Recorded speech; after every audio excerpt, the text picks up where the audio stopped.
What is going on, everybody? Rajay back in the house tonight. You know what it is. Actually back with another featured guest. Y'all getting a lot out of me this week, just to say that up front, because I still got the Thursday show tomorrow night. But I am actually in the house with the man himself, sipping with Sizzle, Anthony Perry. Yeah. What is going on, my friend? Hey, nothing much, brother. I'm living the dream, right here in front of the fermenters, man. I'm on the grind right now. We're working right now. Yeah, so he doesn't leave the brewery. He's already in the brewery, getting stuff brewed up and ready to rock out. And we're going to kick back, enjoy some beers, talk about some beer, talk about what he's doing in the game so that you guys can check him out as well. You can see down below on the scrolling bar, he actually has the website, sippingwithsizzle.com. So you can check him out there. And we'll drop that into the comments here in a little bit too. That way, if you want to hit that link up, you can do that. And then while we're doing it, what other stuff you got going on social media where people can find you at? So I'm on Instagram. I'm on Twitter as Sipping with Sizzle everywhere you go. That's just me at Sipping with Sizzle. The brewery, Crafted Culture Brewing. We're on Facebook at Crafted Culture Brewing Company. You can find us on Twitter as well at Crafted Culture. We're everywhere, man. We're just trying to make sure that we connect the people to the beer the best way possible. So if you're there and we're not there, just hit me up and we'll get there. Yes, indeed. So as you know, I am down here in Kentucky, but basically Cincinnati area. Anthony's just 2 hours up the road from me up in Columbus, which now is actually legit because when I come back to Columbus, I know who to hang out with when I back up there because I got my spots in Columbus. I like to hit, but now I got a man up there too that we can hit it with and catch up on some stuff. So going to definitely be seeing a lot of stuff with what he's doing here. He's all over Instagram, like I said. Vanessa, one of our people in there, Vanessa Kitty, she's a big stout lover. Vanessa M. Kitty on Instagram. You can catch him right there because she loves picking up new things to check out. So make sure you check him out over there. And we got people that are starting to file in. So give them a quick shout out here. We got RV10 Flyer. Cheers, my friend. Good to see you. You're back, I think, third night. You Monday, Tuesday, and Wednesday, I believe. So thanks for hanging, my friend. And there is Vanessa. Says awesome looking tanks there as well as you right there where you're at there at the brewery. We got my home EB in the house. Says cheers as well. He actually EB started his channel as a beer channel, got into some other things. Now he's actually bringing it back for a little bit of time there too, once a week, getting into the beer. So good to have EB in there. And if you like things like some of the electronic type stuff, gaming, that's my gaming partner in Call of Duty Warfare too. Me, him, we got a crew that we get down. So great to have you here as well, my friend. And then they are just saying hello to each other as well. And then we got my boy Craig in the house. So Craig is actually Kemp Beer Reviews on YouTube as well. He's actually overseas up over in the UK. So he's up late tonight to catch the show because over there it is 2 a.m. So always great to have you here as well. And then we got also our buddy Swami up there in Malta, Montreal. Says what's up, nerd. So Swami's got his own way of humor. So we let him get away with some stuff there. I think that if you really into craft beer in some way or another, you're a nerd. You just might have uncovered it yet, So I respect that. Yeah, definitely. So the next thing I guess we'll take a look here is everybody's checking it in, and Vanessa also put in the HTTPS as well. So there we got the website there. So thank you there as well. We got Daryl in the house. Cheers all. Cheers. Good to see you as well, my friend. Love that you guys are coming out, spending some time tonight. As Vanessa said, there is the website there. So we get into, first of all, what we're drinking. So for sure. What did you crack open first there? So I put it up to the people on IG. It was either going to be Would Ya Honey from Jackie O's down in Athens, or it was going to be Smash Attack from Savannah River Brewing down in Georgia. And people said, drink this Smash. And it legit. I love single malt and single hop. Like it helps you learn your beer a little bit better. And this Citra hop is like prevalent in this thing. I'm loving it. Nice. And what malt did they use for that one? Did they say? I'll check this can real quick. My palate's not refined enough to just know it off the top. Yeah, right now. It is a learning game. Yeah. The indication is pale malt, but it doesn't specify on here. So okay. I think it's just two row and Citra, but I'm loving it either way. That's legit. I'm actually going to crack open one from Germany. And this is actually one from Erdinger. It's their Hefeweizen, their web beer, or their Weissbier. I think the W is like a V in German. Yeah. But this one is 5.3% ABV. And one that I just picked up on a whim when I was at, you know about Jungle Gyms up there? You guys talk Who about Jungle? doesn't? If you're not from Ohio, if you don't know, Went to Jungle Gym. They had these there 4-packs, $2.99. what? So yeah. What? By the way, you should know this is the home of the Rod J deal, as people would tell you that I'm pretty good at getting deals on stuff. So I always find deals, and 4-pack of these for $2.99. So just went ahead and threw them in a cart. Love them. They put the dates on the can stuff too, so we're still in good shape and everything along those lines. I always have an issue when breweries don't put their dates on the cans. I don't know how you feel about that, but I like to have stuff dated. It should be dated. That's my opinion. I love that when they're dated, but I think there needs to be an industry standard on what date we putting on the can. Right? Are you telling me the date this beer was canned? Are you telling me the date I need to drink this beer by? Like that's what I need to get, solidified. Yeah. Yeah. And like them, they put the date when it was put in the can and when the date is goodbye. So they did both. They doubled down. Okay. Yeah, which I enjoy. And there's some breweries that would do it that way too. So that's always good there. And then as we take a look now, as I've shown a couple of other ones for everybody watching, I'm going to definitely try to get the comments in as much as possible. But of course, I want to keep the spotlight here as we're rocking out and we're talking about the stuff that Anthony's doing here. I guess the easy thing to start out with is kind of like how you got into the beer game. What got you rolling in the beer? How'd you end up picking it up? What was it that brought you in the door? Honestly, I talk about it on the blog, man. It was an accident. I got here on accident, right? I was managing a bar, and I just really wasn't. I put a lot of work into the selection. I just wasn't really reaping the benefit or the support from my management team. And I was like, you know what? Maybe I should just go sell beer straight up. Mm-hmm. And I shot my resume around a little bit because I had a sales background. Like, how hard could it be to sell beer? Everybody's drinking it, right? Nobody would give me a shot. So a buddy of mine, used to be my favorite rep, gave me a phone call one day. He was like, look, I can't get you a sales job, but my driver just got a DUI. If you'll come deliver beer for me, I can at least get your foot in the door. Yeah. And so I started delivering beer. And one day I was out delivering beer. I looked around and I was like, yo, you got a lot of holes on the shelf. That's dead profit centers. Like, you want me to put beer in that for you? Dropped $1,000 on the store in a single sale, a small store. It wasn't no big shop. It's not like I went to Kroger's, Mm-hmm. And they were like, whoa, like what happened? Next thing you know, they was like, he's a salesperson, like a week later. And a couple months later, I was managing the sales team because my guy left. The guy who bought me in left. That's craft beer though, right? That's how it is, right? That's how it is, yeah. Then he left, and then I really put my foot in it for a little bit, and it's like, yo, we need you to just run sales and marketing for us because you move units. And I did it by kind of like we said before, run where they ain't, right? Like, I started selling craft beer in the neighborhoods nobody else was taking it to, the neighborhoods I grew up in, and just started filling shelves. Like, let's go. You can find me at the corner store because that's where you could find me growing up.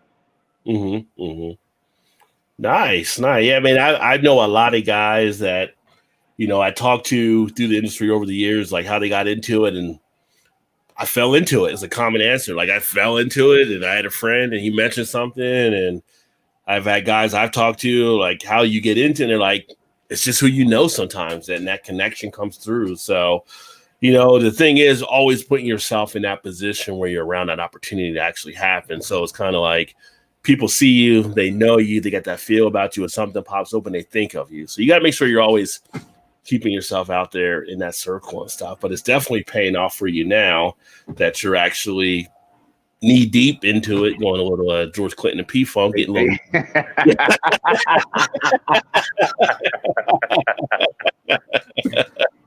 So what has been like your favorite aspect of some of the beer stuff that you've been doing now?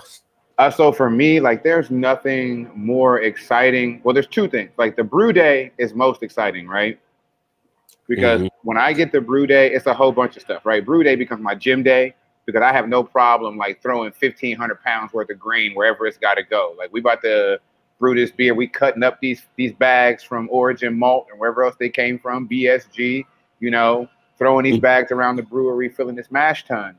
My favorite thing is when you test your first runnings, and I know a lot of brewers who might tune in gonna get mad at me when I say this, but right. I'm living my best life, not yours. What I eat don't make you fat, right? I'm gonna take, I take like a pint off of the first runnings. Yeah. And then I take it home with me, okay? And then I will boil it down on the stove, right? I'll add sugars to it if I need to, but I use that to baste my meats when I grill them, or to candy my bacon, because it's a whole different side of what beer tastes like. When you can taste the first runnings, it's a whole new world, brother. Yeah. We were talking about beer cooking the other night on here with Eric and stuff from Lord Hobo. So it's a good thing there. Yeah, being able to take that and run that down. So yeah, very nice, very nice. Between that and the beer events, man, I love going out and just enjoying beer with people who love beer. Yeah, and learning about all the different beer and stuff that you can actually become involved in and taste. And, you find out different things you didn't even know was out there in the beer world sometimes. Let me see here. We got Alex is in the house as well. Says, talking a while. Cheers, my friend. And Alex, the Beer Master, also runs a YouTube channel where he goes through beers. He's actually from up my old stomping grounds up in New Jersey, pretty much. So good to see you, my friends. Definitely been a while. Let me see. What else we got going on down here? My boy Malta said he got a bike. His wife got a bike, but he'll probably be riding it more. So, so we got that all going. Let me see. But yeah, so with what you're doing there right now, you're still doing the sales and the marketing, but you're also embracing a new opportunity. We got the brewery that's taking place that you're going to be doing some stuff with, and some of the brewing. Tell us a little bit about that as well. What's going on? Yeah, so right now I'm managing Spire Social Brewing up in Polaris area, which works out really cool because Alex, who owns this place, he brought me in here knowing I was trying to open my own brewery, right? So we've been kind of incubating my recipes out of here. Nice. Right? So when we did the Black is Beautiful release, there was one version of it that got put in one of these giant fermenters behind me, and then there was a small batch that came out that I made individually. So I did a Blackberry Molasses Stout that we released, just to kind of have a little fun, and shout out to the 1990s R&B group Mister for giving me that dope track. You know what I'm saying? I feel like you got a love of music like I do back in the day. Yeah. My love of music is a whole nother animal. That's a whole nother show though, Rod. But I'm out here incubating the crafted culture brewing recipes right here. We got our Hi-Fi IPA in a fermenter right now. It's a hazy IPA we came up with. My head brewer, Zach Bask, it's his baby, So we're going to keep incubating out of here and putting our beers on draft up here until we start with the big contracts so that we can put out 15, 20, 30 barrels at a time and really hit the market. Nice. And then right now, of course, a lot of the focus that you're dealing with is around the Columbus area, but, from that you grow and everything like that and everything too, which reminds me, do you know Chris up with Black Frog? Only online. We haven't had a chance to. We'll talk about that later. I'll get you hooked with him too, and we'll see what we can do there as well. But so whoa, that's high praise right there. I ain't never heard nothing like that. Thank you, Jay. Wow, bro. we scroll down to Jay. I was like, Vanessa, the beer smoke, brisket, tasty beer, batter fish, very good as well too. Yeah, getting that beer stuff going. But Jay has said it was beautifully done. The CC Black is Beautiful has been the best one I've tasted, hands down. There you go. There was only like 80 pints of that, so not a lot of people can even tell you what that was like. That was when I said small batch. I did it. It was just how many pints you say? 80. It was like 2 sixtels worth, man. Yeah. We canned them all up, by hand. I was sanitizing cans and seaming them. Like it was crazy. It was a fun time. Nice. Yeah. So how many of the Black and Beautiful beers have you had? It's funny that came up because I actually had a thing there, and we're kind of jumping ahead down the agenda, but we can jump down. We can jump all around. All we need to jump around like House of Pain. You know what I'm saying? So any thoughts on the Black is Beautiful series that you've had from the other various breweries, or I don't know how many you've taken in thus far? So I think I've taken in like 16 of them. Mm-hmm. Um,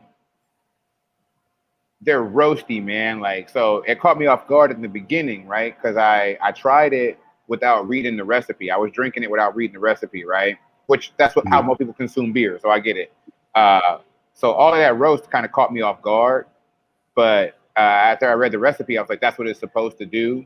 So it's been a fun journey. I definitely wouldn't have rated mine as highly as some people have, like, but it was everybody did some really cool stuff. Like I had one with like coconut and vanilla. I saw somebody did I got it on the way. I haven't had it yet. I got a buddy sending it to me. They had blackberries, cocoa nibs, and vanilla beans. I was like, yo, we're doing some crazy stuff. So, you know, whether I didn't enjoy every one of them I had. Let's go ahead and put that out there, right? Like, but what I love is, you know, we got over 1,100 breweries internationally collaborating on this beer. You know, like, I don't think that's ever been done before, first off. So shout out to the boys at Weathered Souls for that. Like, that's, if you ain't contacted Guinness yet, somebody better. Guinness actually has one. Well, I mean, the Guinness World Book, because I don't think anything's been that big. I forgot, man. We talking beer too, right? Like, so I love that. I love that we're all like unified in that effort, you know, and the allies really shine through in that. Yeah, I was going to say, like, and I thought about that before too. So you're about 1,100 right now, and there's still some other ones that are added. But then I thought, well, there's 7,500 just in the U.S. alone, and out of that 1,100, some have come from overseas. So it's kind of like, but keep in mind, right? Yeah, craft beer is a $27 billion industry, and 12% of those dollars are black dollars coming from people like you and me, right? So, but with the number of 7,500 craft breweries in the U.S., only 60 of them are black owned. So we own less than 1%, but make up 12% of the market space, right? So we got to fix that imbalance, you know, before we can, you know, really be like, yo, people should have done more, right? We got to get in the market to be able to do it. And that's why we're like, yo, crafted culture should happen. That's why sipping with sizzle is a thing, right? Right. And I think it's kind of the introduction is because the community have been skipped a lot of times on the craft beer, because there's a lot of people that I know that do drink it. There's a lot of groups out there as well. And thinking about the 1,100, I mean, the only one I think I've seen I've seen two other collaborations that were pretty big. One was We're In This Together for the restaurant industry. So a lot of people that did that one.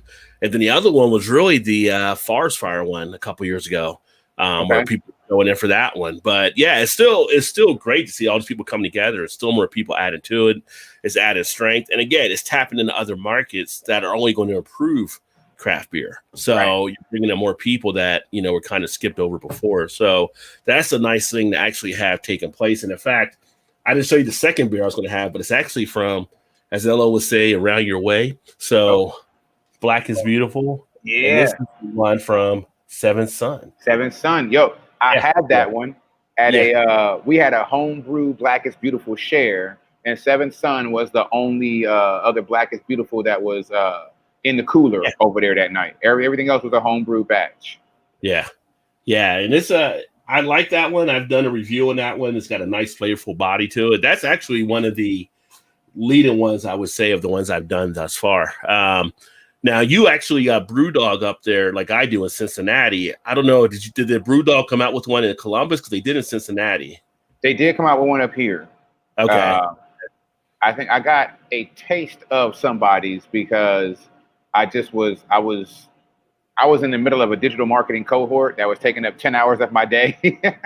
And then like for like 6 weeks, I'm like, this is all I did all day, every day. Right. And I was like, I need to get some beer. Like, who's got the Black is Beautiful? And someone was like, I think Brewdog has a few left. And I went out there to get some. They didn't have any. I was heartbroken. Right. And then a stranger, straight up stranger was like, man, I got a 6-pack here. You can have a can, bro. Like, just gave me a can. And I was like, I can't drink this myself. Like, somebody else is looking too. So I had a small tasting with some friends. Like, I just threw my can in there like, hey, look, this is all we could find on this joint. You know, until Nocterra released theirs. And I did the beer run to Nocterra. Olentangy River did theirs. I did the beer run to Olentangy. But yeah, it was BrewDog released it. It was solid beer, but again, that was the first one I had, and the roast caught me off guard. Yeah, if you had 16, I've been up to 8 right now. Possibly my buddy Todd has another 2 that I got to talk to him about to maybe get switched up that he has from down in his area, from down around Louisville. But the one from BrewDog I thought was pretty decent. Sam Adams actually has one here through the Sam Adams Brewery here that I picked up from theirs. One of the ones I picked up here was from Listerman, who's pretty well known for making good beers in Ohio. That was probably the one that was the least I liked. That was one I was kind of surprised on. As a stout, it was a good stout, but as far as what I was expecting, it just didn't stack up against the other ones. And that was a 6.5% ABV one. And so I've had it from 6.5 up to 10.3, depending who was making them for the ABVs. There's a meadery. I can't remember the name. There was a meadery who made a Black is Beautiful, and it's floating around out there. I've seen a whiskey. Somebody did a whiskey for Black is Beautiful. Yo, whoever did that, I want the barrel. Yeah, there you go. Yeah, like the whiskey done. If we're gonna do it, like let's do it, right? Like, yeah. Well, my buddy Swami said, so no Jim Beam small batch. So no. But you know what? It's funny. We were talking the other day with Eric from Lord Hobo. He was actually talking about, like, I think it was him that mentioned somebody using Jim Beam for something. And then Jade said it was like Black Baby Angels falling on my tongue. So he really enjoyed it.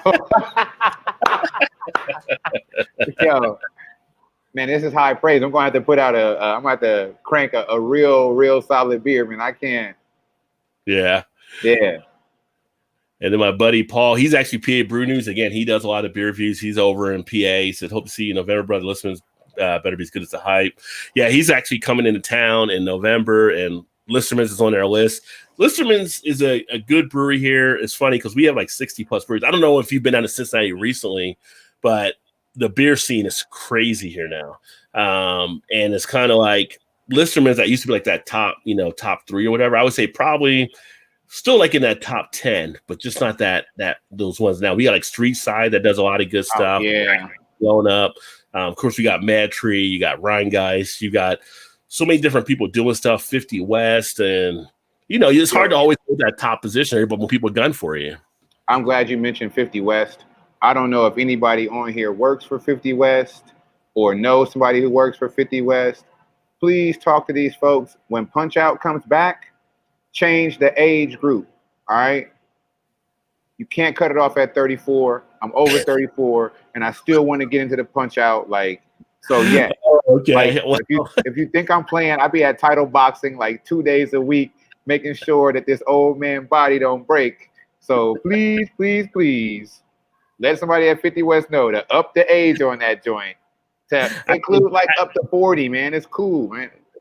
I may know a few people over there. That's a good point. So for the Jay-Z people, said 30 is the new 20. Pretty much, yeah.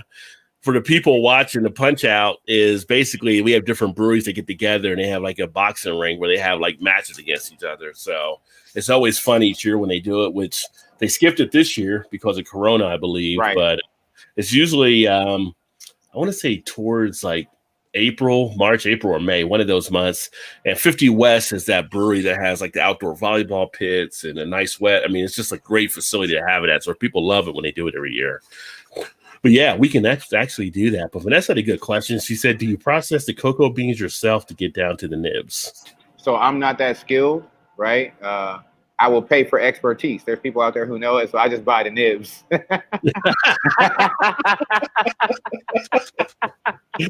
Can't argue with that. Now, right now, you don't have a YouTube channel, right? But that's something I've been told I need to get one. Yeah, so right now, we don't have a YouTube channel from yet, Vanessa, but like you, he's on Instagram a lot. But yeah, YouTube channel is always nice, especially in the process of what you're doing, being able to share those type of things as you're making beer, little tours of the brewery. A lot of guys have definitely had some good success with that kind of stuff there too.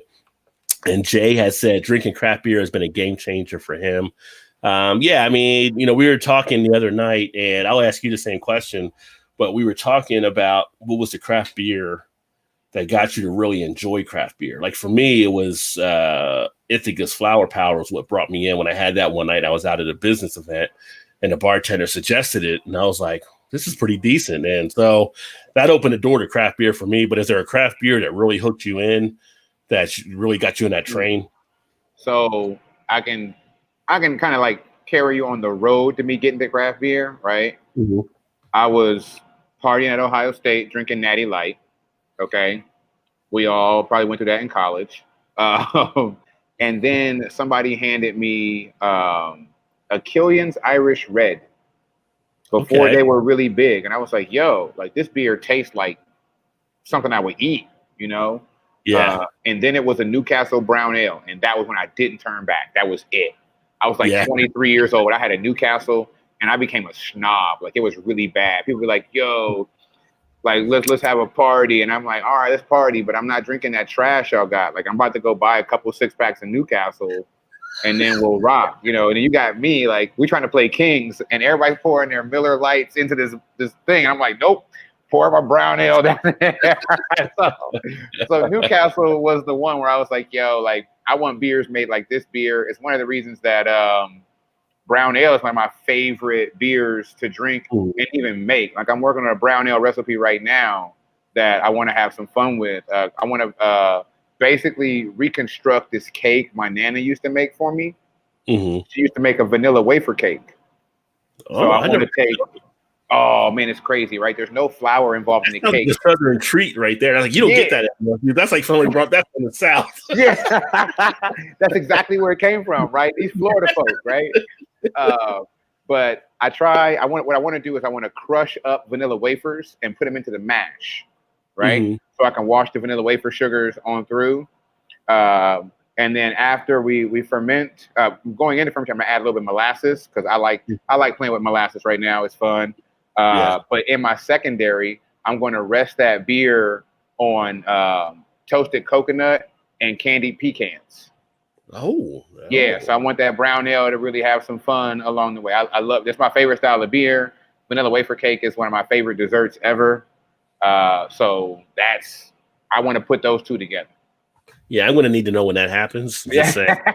Hey, brother, you can come up for a brew day. We can brew it together. Oh, I would love to come up there for a brew.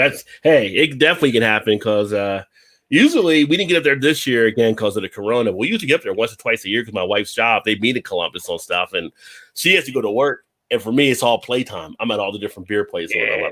So I'm like popping all around town and stuff. So yeah, we could definitely do something along those lines.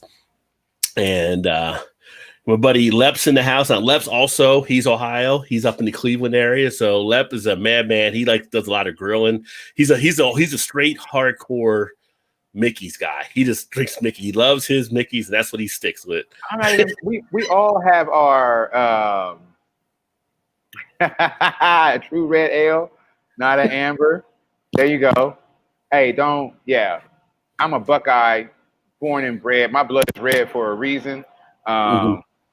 But I think everybody has their either their old school beer or their macro beer that they go to, because once your buzz already hits, we don't want to keep putting in all the good stuff. You know what I'm saying? Like, yeah. So, I mean, do you have one? What would yours be? As far as like the old school type beer? Your old school or your macro, like whatever you backslide into when you step away from craft. I don't use stuff away from craft. Because you know what it is? It's like if I was something old school, you know what? I'd grab like a Sierra Nevada Pale Ale or something, or a Torpedo. But I did a video last January, I think it was January before last, when I went back to reminisce. The first beer I actually drank a little bit of, so as nostalgia, was the Miller High Life. Because when I was a kid growing up, my grandparents would have Miller High Life in the house, and my grandfather would be like, "Oh, get me a Miller High Life out of the fridge, open it up, bring it to me, or whatever."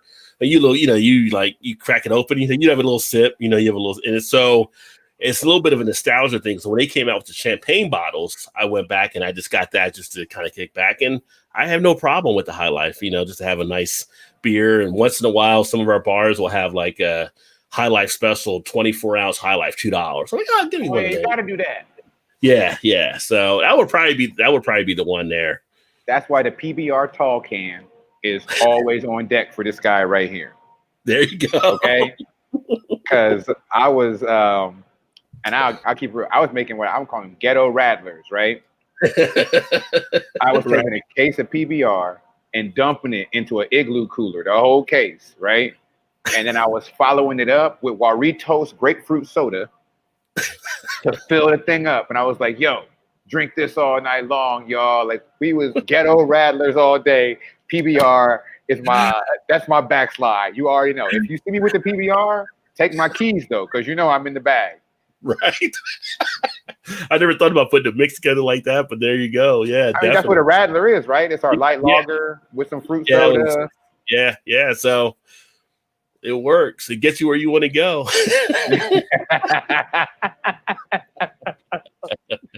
If I'm going to backslide, I'm going to do it, man.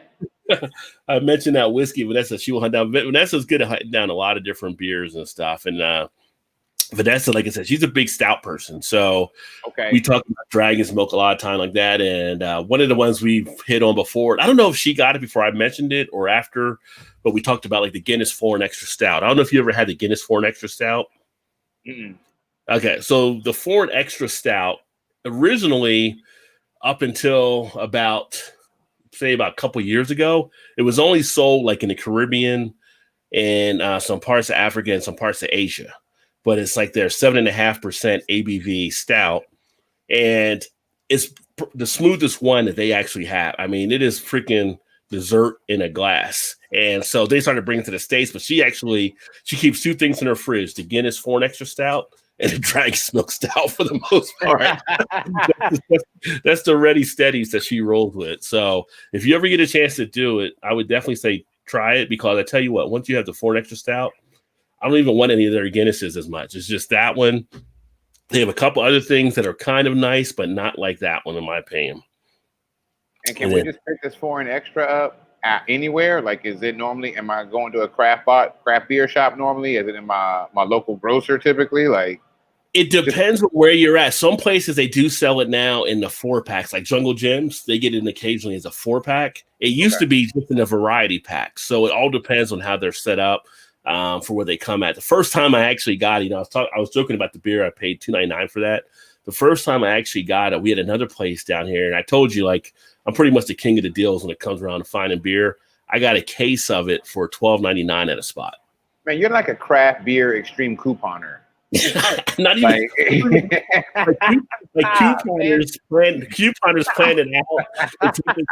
They get a game plan together. I just walk into places and I find stuff, and it's like where I'm at is Northern Kentucky, so a little bit more macro than. And I don't think people really realize what it was. I mean, I only bought one case, but they had like 5 or 6 that were left. I would have took them off. I knew how good that was, because you could let that sit for a bit, but. Once you have that one, that is to me the top line of the Guinness Stouts. And I definitely recommend it there. And then let's see, my buddy Gilbert's in the house. Cheers, fools. He's actually up in Canada, so he's kicking it with us tonight. Gilbert's our two-fist man. He usually has a whiskey and a beer going at the same time. So if he could give me a can of puppers, I'd be all right. I can't. It's hard to watch Letterkenny without that. I need a can of puppers so I can watch Letterkenny. Like, and then Vanessa said, so no 58. She was joking about the boxing thing there. Yeah. So I used to organize a bald and fat wrestling tournament as a fundraiser for my kids when they wrestle. And I totally think they could do the same thing for boxing down at 50 West. Like, let's get the age limit out of there, man. If people are willing to do the work, let's let them come out and support the cause, man. Like, let's do it. I mean, if Mike's coming back, anybody can, right? So, yeah. Exactly, yeah. Mike and Roy about to fight right now. These dudes, yeah. I think Roy's regretting that now, though. So he saw Mike's team. Right, like nobody saw what Mike was doing before, and then it's like, oh, they're going to fight. And that video came out, he was like, nah, Mike going to fight, look. Yeah. I think he was thinking he'd take it light like Balboa or something. Mike's like, no, I got one more really good fight left in me. But Vanessa says she saved the website, so she'll get your Instagram as well. Yo, thank you, Vanessa. I appreciate that. Jay says Sam Adams Summer Ale when they were still small time. Summer Ale was a nice one as well. Yeah. I still got no problem with the Summer Ale as much. I like the cold snap they do, but Sam Adams is a hit and miss for me just from some of their stuff. For they do. And then Vanessa said Killian is Coors. Yeah, they are now under Coors, but they used to be independent previously. They were independent. Yeah. And then my buddy Blake's in the house. He's actually on Arkansas. Cheers. Happy Wednesday, he says, everybody. Blake's always a fun guy. Blake is a vodka man himself there. So he likes to put that back. My buddy Todd's in the house. Todd does the Thursday night shows with me. So he's on there with me, but he says cheers all. And if you guys are drinking stuff, make sure you guys put that stuff in the comments so we know what you guys are throwing down on. And EB, he loves brown ales as well. He said brown is so good. And again, you brought Newcastle. Like I tell people, Newcastle, because when you have Newcastle now, it's not totally the same as what it was. You have Lagunitas that perform now. And the thing is, you still have an okay brown ale. It's just the time has changed and brewers are doing so many different things. But I'm like, without Newcastle, you don't have all the rest. So it's kind of like it's an old school throwback. So you can't, it's everything that you have now had grown out of the trunk of that Newcastle brown ale. So you got to give them the respect there. And then Gilbert said, yeah, Newcastle isn't the same these days, right? With that all being different. So, which I don't know if I've tried it since Lagunitas started brewing for them, but it's definitely been a little bit of time since I've had that. Vanessa, I tried it at Coors Plant in 87 when it was a lower ABV to hunt the he's at Lowry. Okay. Yeah. Lowry Air Force Base. That's what it was. Yeah. Got you. Yeah, she's former military as well. Oh, yo, same here. So, well, thank you. Shout out to all y'all out there. Thanks for the service and the support of the service for everybody who was behind the man behind the gun. Yeah. And Jay was saying that sounds so amazing. And the collector said, "Oh, geez, that sounds good." I'm thinking, like, which one were we talking about? Everybody's like, all of them are sounding good to me right now. So here's my thing: when I make beer, Rod, like traditional beer recipes are not something I'm really like into at all. Right? I always want to do something weird. Right? One of the first beers I ever brewed was a strawberry cognac cream ale. Oh, nice. Yeah. It was a music thing, right? There's a song, okay? And the hook is this girl just singing strawberries on top of me, candlelight, a little Hennessy, right? I was like, yo, that sounds delicious, right? Why my mom let me listen to that song when I was like 9 years old? Like, I don't know, right? But I remember it. So I was like, yo, I gotta do something because that song hit me while I'm thinking about beer. So I took a cream ale recipe, fermented it out. While it was in fermentation, I soaked oak spires in Macau cognac. It wasn't even expensive cognac. It was the bad cognac, right? I added the cognac to the fermenter, let it sit for a week, and then I racked off into secondary. I only let it sit there for a few days with the strawberry puree. And that was the first beer I did. Like, I didn't touch no standard recipe. Like, I didn't clone an MGD. I didn't make a standard Pilsner. Or no, I was like, man, let's make some weird stuff right now. Like, and that's what we did. I called it Ghetto Love. Like, but that was my first recipe. So I want to do all the crazy stuff, all the weird stuff. Yeah. Well, that's the fun of, like, when you're making beer, the way I looked at it. Like I said, I told you earlier, I haven't brewed for a couple of years, but to me, it's just like cooking. So you like to experiment with stuff. And I did one beer. I used to make beer, and I would take a couple guys in the office. They were my tasters. Like, they would. And one of my guys, my buddies, Phil, he would always taste the beers. He'd be like, "Hey, making a new beer, you bring a new one, bring a new one." Everybody was like, "Why does Phil keep getting the beers?" Well, because he was actually learning his palate and stuff. So I was kind of going off the stuff he was doing. But one year I made a beer with serrano pepper and blackberries in it. That was really good. And I made it. I'm a big drinker. I like big beers. It was 11.5% ABV. And so you only needed one, and you were good to go for a lot of people. And he had that. It was like, it was smooth because the berries cut the heat off the pepper, and it gave this nice feel to the beer. But you get into it, it's like you experiment. You just don't want to make just like, a golden ale or just regular. Right. Like, you would have put a little spin on it and put a little twist on it, and that's the fun of when you're brewing your own stuff. I love those golden ales, like those saisons, the farmhouse stuff. I'm all for it, especially when you get into like the field saisons, because that feels like grandma cooking to me, right? When you get into that kind of stuff, because that's what I feel. I can't confirm it, but I feel like that's kind of where it came from, right? Out in the fields, like when we had an opportunity to brew anything we could, we was using what we had around us. So you got things like rosemary, thyme, bay leaves, you know, thrown into a beer to flavor it. And that's what the field saison is, you know, like what's in the fields? What's in the fields what we're going to use to flavor this beer? Yeah, I mean, when it was done, it was farmhand field workers that were actually getting it. It was something they came up with. But you look back into the annals of time with brewing, and you had things like you mentioned that were the ingredients they were using because they were just using stuff they had. It wasn't always hops until later when hops was seen to be that preservative and stuff. So in the earlier years, you had a lot of different things, and even yeast was later on when that became involved. So yeah, it was a matter of what you had around you. That's why different regions tasted different on the stuff they were doing. So. Not to mention one thing people always miss is just the water itself, and you're 90% of that beer, depending on which your source is, how it's hard or soft, or the minerals, that can change the flavor palette too. Oh, see, Didi said, sound like Anthony needs to make a true red ale, not an amber. I'll forgive you that you went to Ohio State. Yo, time out. He's a Michigan man. Yo, so here's the deal. Like, I got love for you until that week. And if you don't believe me, ask my mama. She's a Michigan fan. I got all the love in the world for my mama. But that week, nah, homie. Oh, and if that's the Thanksgiving week, it's even worse, right? I'd be like, yo, I'm thankful for you today. But when Saturday come around, nah, sorry. We here to take names. Well, you got to be excited. You're only a week away now, so yeah, things stay the course. Yeah. Well, you know, we cut our. I cut our.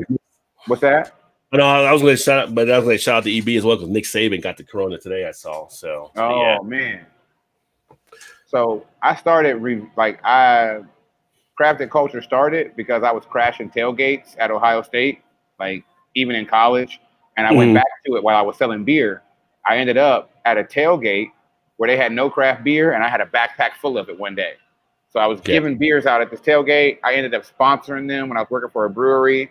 And when the brewery closed down, they reached back out to me. I was like, I'll make you beer. And that's how it started. Like, we were making beer, taking it to the tailgate every week. Yeah. Every home game. Nice. Yeah. Hey, man, you got to get it how you get it. Help you. That's right. But here's something with the making of the beer stuff. So with you being there in that brewery, as far as anything, are you seeing anything like trending actually, here's one thing before you get a trend in.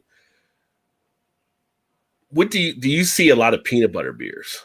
Because I've been getting the peanut butters lately, but I've been seeing more and more creep out there. Is that something you guys are messing with or seeing anybody going crazy over up there? I don't think it's not new to me, I would say. I think I might be jaded though, because I've been in the industry for so long.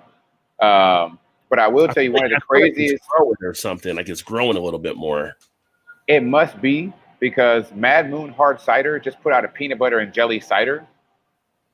Did not see that coming. Yeah, I didn't see it coming either. Right? But so it smells straight up like somebody just put a sandwich down right in front of you. Right? Really? Okay. Yeah, and it's got this like you drink it. And I get jelly up front and like peanut butter pop in the back, right? Wow.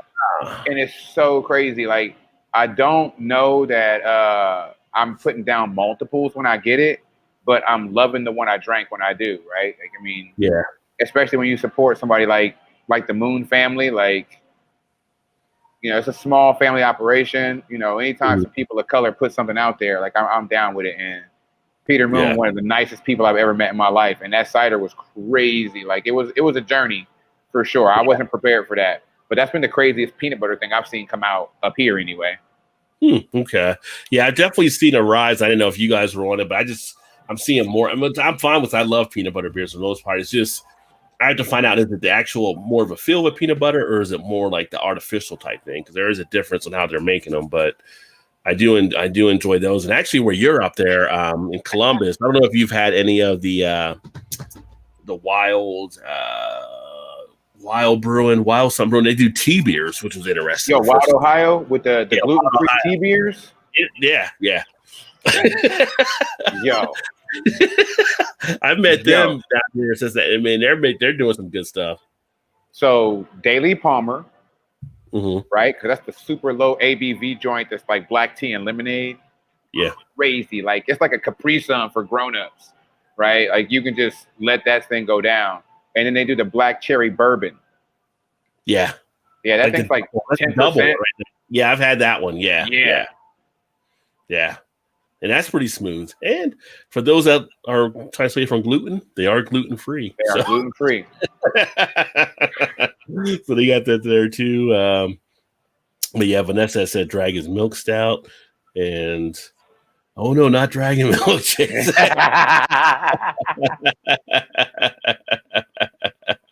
It says that had me down as a kick. You weren't ready for the dragon, huh? Right. Look, I wasn't ready. We talked about that as well the other night. It's like Dragon's Milk is one of those beers that every season they come out with a new thing. They got their new twist coming out. I think it came out already. But last season it was a Solera that they had. So I picked that up, and that baby is smooth, but it's just like I see a Dragon's Milk 4-pack. I just, again, throw it right in the cart. It's, it's solid. I mean, their base is solid in itself. If you just had the Dragon's Milk, but when you start getting into their varieties that they're doing, I mean, New Holland definitely does that. Jay said, put you to bed. He liked it, but man, once a year, LOL. So it's got him going a little night there. Yeah. Yeah, like Vanessa always has supply on hand. In fact, Vanessa loves Dragon's Milk so much. A few months back, we were helping her. She was trying to ask us, like, she was getting it on keg because she actually builds her own tap there. She has a whole bunch of stuff at her house. So she's like, and she researched, like, she's going to get a keg up there at some point. So that's how much she likes Dragon's Milk. So nice. Didi said, at least it's not mountain ice. Had my head banging. Wow. Too much of any ice beer is not a good thing. But oh my.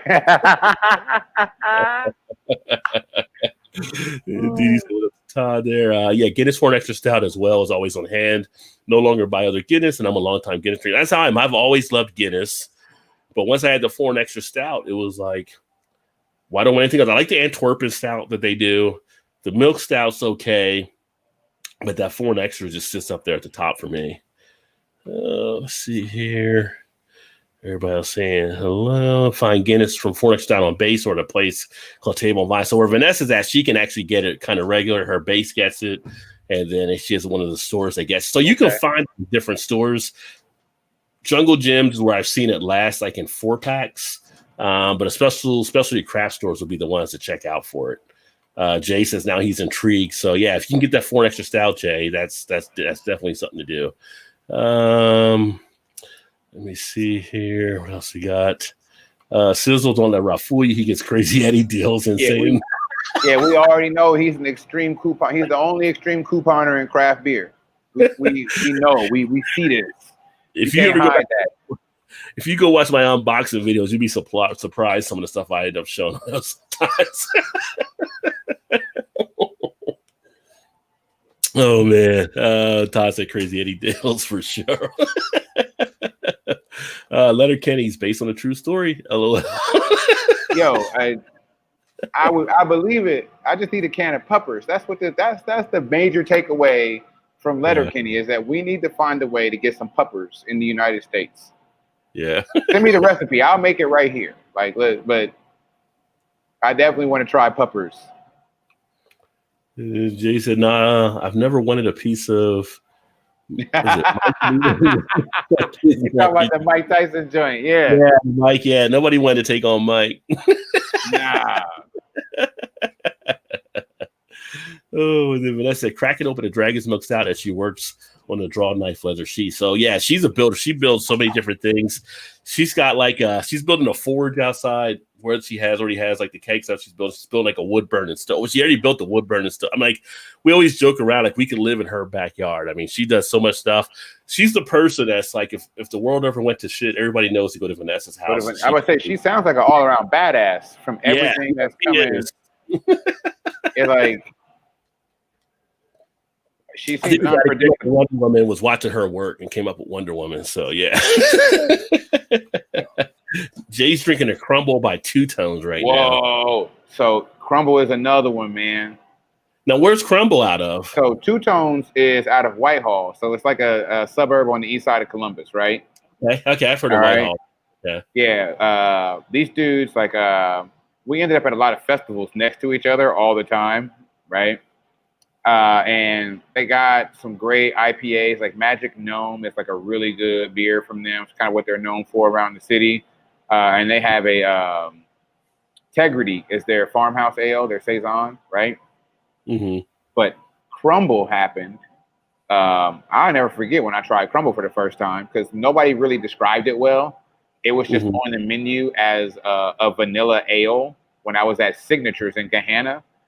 I drank it and I was like, yo, what the hell is this? And why do I like it so much? Right? Like to the point where I sent them a message. I was like, yo, Two Tones, what the fuck is this? And why do I like it like this? Like I'm ordering another one of these and I don't do the same beer back to back at the bar. Right? So they hit me up and I was like, so it's like a vanilla cookie cream ale. Oh, wow. Yeah, and it is crushable, man. It's so good. Oh, it's probably one of the first ones I go for in the city. I just saw Vanessa said she will hunt down Crumble. I'm telling you right now, these dudes are kind of like us over here at Spires. They're canning off of their kegs, right? They don't have a production. They're canning off of the kegs and using a seamer, all right? They do this every Tuesday in Whitehall, and I don't think the beer makes it to Thursday before they sell out. Wow. Okay. Okay? So if you want it, go on a Tuesday, right? Or send somebody you know to go get it on a Tuesday. But there's one person in here you should not let go pick it up, and that's Jay, all right? Because if you don't get to him fast enough, he will drink your Crumble, okay? All right? So you're just saying Jay's the guy that'd be like, well, what happened was. So I sent Jay to go get me some Crumble one time, right? And I was like, all right, I'm going to come get it from you. But I got busy, so I didn't come get it from him. He lives in the city, like around the way. I didn't get there, right? A week and a half later, he was like, bruh, I'm pretty sure your Crumble's not going to make it if you don't get here in a couple days. And I was like, bro, chill out. It's a 4-pack, right? He was like, well, really, it's a 3-pack right now.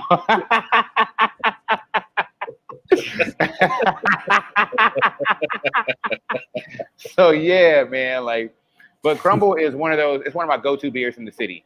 I put it on tap here at Spires, like for opening week. Okay. That keg was gone in a week. Wow. Yeah, 1 week. People were like, oh, you have Crumble? Crumble? Yeah. Yeah. I like Dave Chappelle's get sprinkle a little crack on him. Yeah. He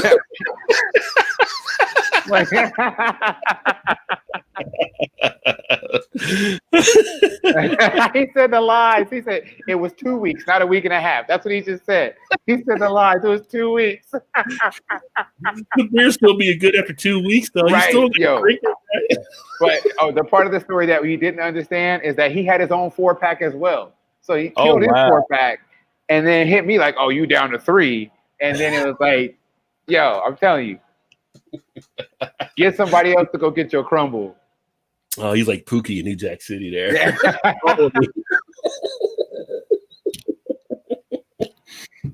If you call me when I'm in the bed, shout out to Jules. Cheers. Good to see you as well, my friend. And Vanessa, thank you, Sizzle, for yours as well. She retired back in '96. Oh, wow. You're an OG. We respect that for sure. I got out in 2009. So EB's all about that brown ale and pecans too. Yo, that's I need that. I just need to go ahead and do it. Like I keep playing with the recipe. I think this is one of those ones where I'm just like, you know what, skip it. I'm gonna do it. Yeah. Like 10 pounds of vanilla wafers, a couple pounds of pecans, pound of coconut. Let's see what happens, right? I had one beer that had pecan in it, and it was Lazy Magnolia out of Louisiana. I think it might have been Southern Hospitality, or something the name of it, but it was pretty decent. It was a decent one. They had pecan in it, so if you can find Rusty Rail's waffle sauce, really, it's a maple pecan Imperial brown ale. Enough said. It's a problem. So. Egg with some maple in it. It comes and goes fast too. Yeah, like, I can imagine. Yeah, it's only around for a couple months and then it's gone. Yeah. So what's your favorite style? We already said brown ale. What's your other favorite styles, I guess? So I'm gonna get a lot of crap for it, but them Rattlers, man. Man. You just say Shandy. Nah, it's gotta be the Rattler, man. Don't get along. So I think it's because I'm a tequila guy. Okay. Right? So when it comes to spirits, I am gin and then tequila. There's not a beer that I've had that I want to drink with my gin. But when I got my tequila, man, you give me a Rattler with the tequila, oh, brother. Yeah. That's a match made in heaven. So, like, the Rattlers come right there. You ever do like a whiskey, take a shot of whiskey and put it in the stout? Like, I did that after being in one of the breweries one time, and guy was saying, I was like, what's he doing? Basically, he's like a Boilermaker or something. Like yeah. Nice whiskey, put in the bottom of the glass, and you put the stout on top of it. Mm-hmm. I've done some pretty good mixes there and stuff. So I've done that, and then I've done the Boilermaker where you drop the thing in there and you like chug the whole beer. Like, yeah. But you do it the other way, like you're racing. So the other way is a little more classy, right? So yeah, like I'm definitely not about that chug culture. You know what I'm saying? Like I see that. That's not my game, right? I can still throw down a sake bomb or a car bomb from time to time if I want to, but yeah, at this point, it's kind of about relaxing and enjoying the beer. Yeah, I think I'm more about I'm at that point now where I enjoy the people who enjoy beer. Yeah. And I don't ever want those moments to be over. So I take my time with my beer when I'm with those people now. Like, and, it becomes more social as we come over. So yeah, it definitely does. Which I'm going to crack open my other beer. I didn't show you that's the one beer glass. That's my old school beer glass with the old BeerVentures from back in the day. Then I went to the new one now with the new logo. Move it on up. Y'all got me wanting to get my own glasses, man. I want to be like the big kids when I grow up. It's nice. My one buddy, he's not on here, Kyle, No Hype Beer Reviews. He actually got one, and he did it with Dave Chappelle doing the what's the character that's always on crack? Tyrone Biggums. Yeah, he put Biggums on his glass. I was like, where did you get that glass? Got it done before it got trademarked anywhere, I guess. So I'm going to go ahead and join you in the second one. I'm going to go ahead and hit him with the Would Ya Honey from Jackie O's. All right. Yeah. And Jackie O's is one of our nice breweries there out of Athens, Ohio. So they're about to open up here in Columbus. Oh, that makes it nice because I can catch them when I'm back in town. I just saw the news articles.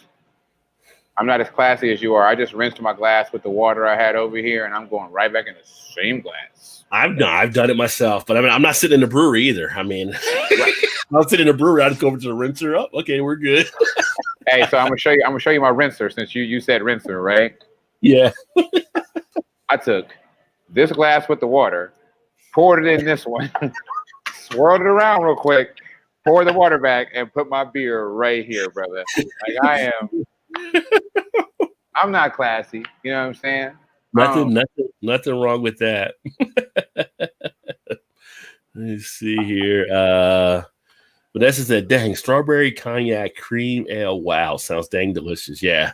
Yeah, he's the man's got recipes, man. He's got recipes. I'm waiting for everything to get rolling here. Yeah. Yo, I wouldn't even say I have recipes. I have wild ideas, and I have great friends who allow me to run with them. Yeah.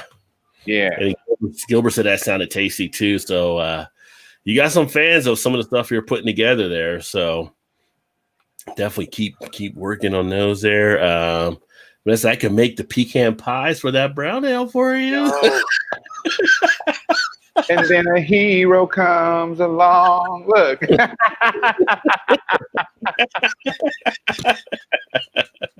Yes. Yeah, but that just show's making me hungry. Which is a funny thing. Last night I was on here with Daddy Porter and people started getting hungry. I was like, yeah, it's funny when we do these shows, people do get hungry. It seems we get all kinds of food talk and stuff too. So oh, whoa. We'll say ABV on that one from Jackie.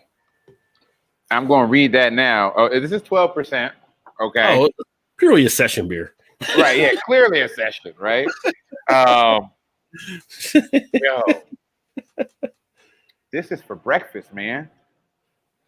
Yeah. This is what you need when you wake up in the morning, bruh. So it's a wheat wine style ale. All right. Brewed with honey and aged in bourbon barrels. Nice. Yeah, I'm all about this. I bet my buddy EB would like that because he's a big mead fan. So having that honey in there, he probably enjoy that too. Oh, I love braggots. That's another thing. Yeah. Like, I'd put that on the list, you know. Yeah. Yeah, I didn't mention the people watching. I know you've had it, but this one from Seven Sons is the Imperial Coffee Stout. So for the coffee fans, this is actually a really nice one, which if I'm not drinking beer, it's usually morning and I'm drinking coffee. So just put it all in one and do it. There you go. Yeah, well, there you go. I mean, I don't understand people who like, well, if you look at me funny because I drink beer in the morning, I'm going to ask you if you eat pancakes at night. Some people do. Exactly. So some people drink beer in the morning. It's like, wait a minute. You eating breakfast for dinner? What's going on here? Right. Yo, somebody just asked about getting crumbles shipped to the house. You're going to have to find somebody to do that for you, partner. I'm letting you know that right now. But I also know that the boys, the men at Two Tones, they are always watching their IG. Shoot those guys a message on Instagram, and they will let you know what's up. Like, if they can do it, if they can't do it, they'll tell you, you know, what you got to do, man. But yeah, hit them up for sure. Follow them. Crumble is woo. It's the chips and peanut butter and jelly cider. I don't even know what you put with the peanut butter and jelly cider, but I don't put anything with it. I just drink it because otherwise, I don't know what to do. It's unheard of. I've never.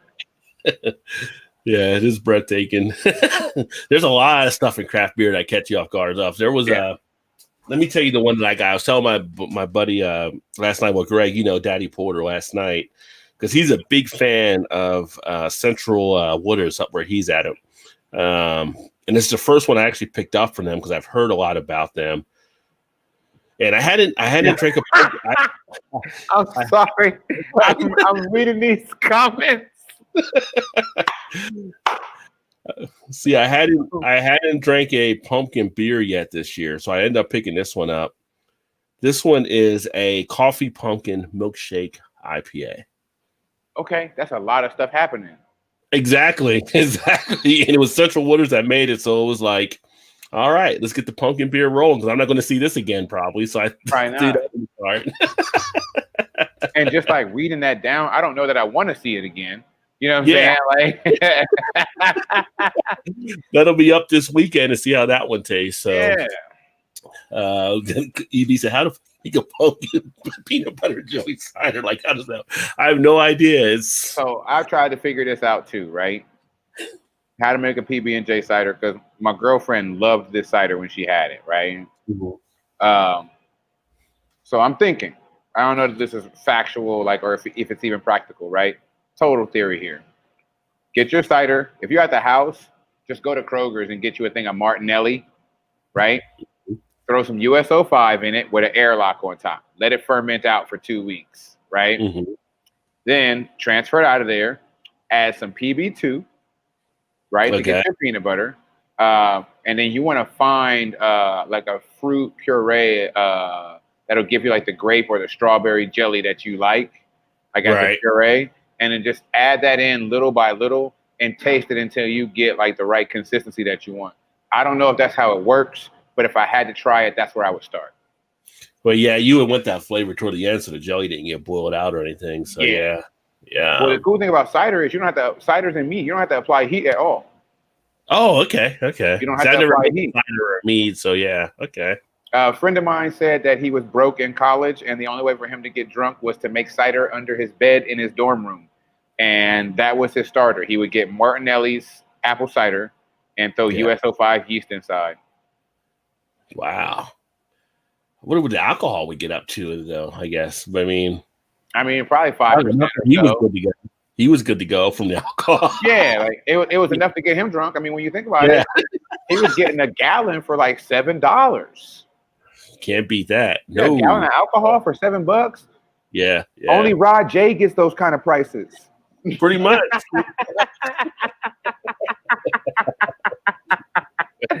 Yo. He could have been marketing that through school. Yo, Jay said it's like eating a peanut butter J sandwich. So good. Yeah. So we were at Mad Moon together when we both had that cider for the first time. And we looked at each other like we was both growing unicorn horns. It was like, this is not real. That's not a real thing. That didn't just happen. Like, Julie said her stomach's starting to hurt there now too. It's kind of concurring or hungry. Let's see here. And hey, what's going on? Cardinal Flores in the house. Gonna let that ride. That's his hello line there. What is happening, my friend? Nice that you caught us on the live here, buddy. Good to see you. And Staji said, have I ever tasted that mead? No, I have not cracked open the mead I have now. So maybe I'll do that this weekend as well. I haven't done the mead. I have a bottle of mead that's in the cellar with the rest of the stuff I have. And I've never actually cracked it open. So I need to crack it open. So I can move that up. I got so much stuff down there in the cellar right now. Cardinal says T-Sizzle in the house. yeah. I told you I'd be making some mead here. So yeah, EB's making some mead as well. He makes mead, so okay. I could thaw a turkey and sip cranberry moonshine while it roasts. That can work too. That's the one thing about turkey. I always joke around like one day I'm going to make like a deep fried turkey. I've never done that, man. Yeah.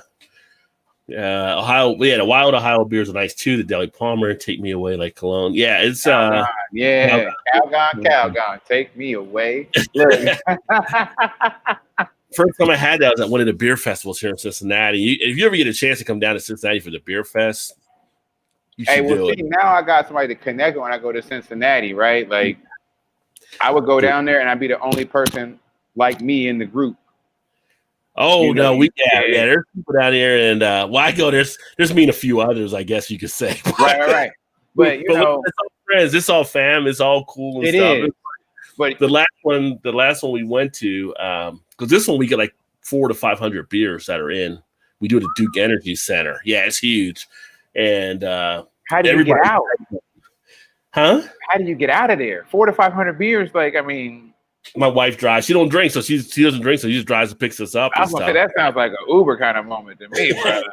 You don't want to drive after that. Yeah, we gotta hit the Uber. But they come in Cincinnati, they're in the street. People are honking like, "Get out the way!" You know, people are like, yeah, it gets pretty crazy. So, but you have to actually go in with a game plan. You have to map out where you're going to go because there's just so many beers that are there at one time.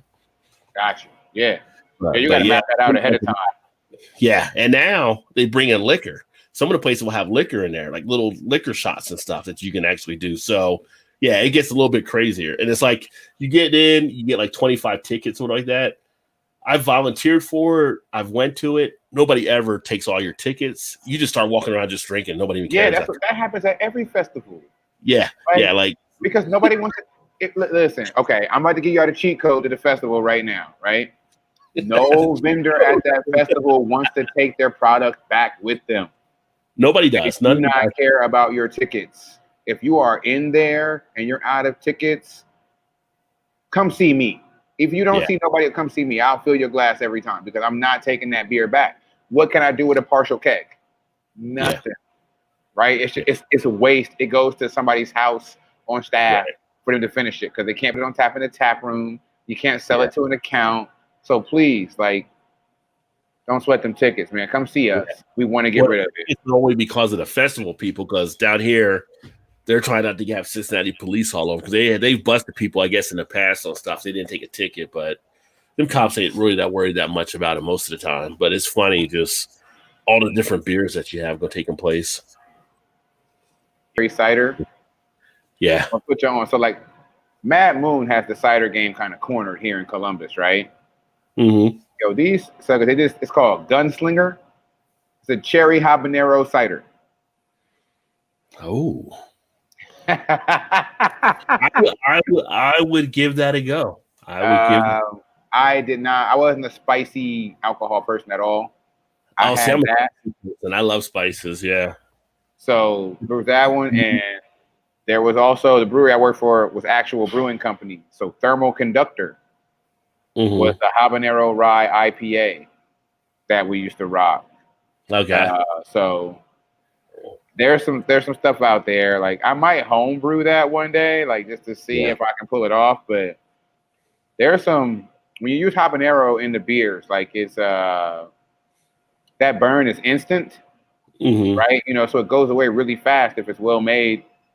Problem is, you got to finish the drink, so the burn keeps happening. Yeah. You're like, oh, it'll settle in on the next one. It'll settle in on the next one. Yeah.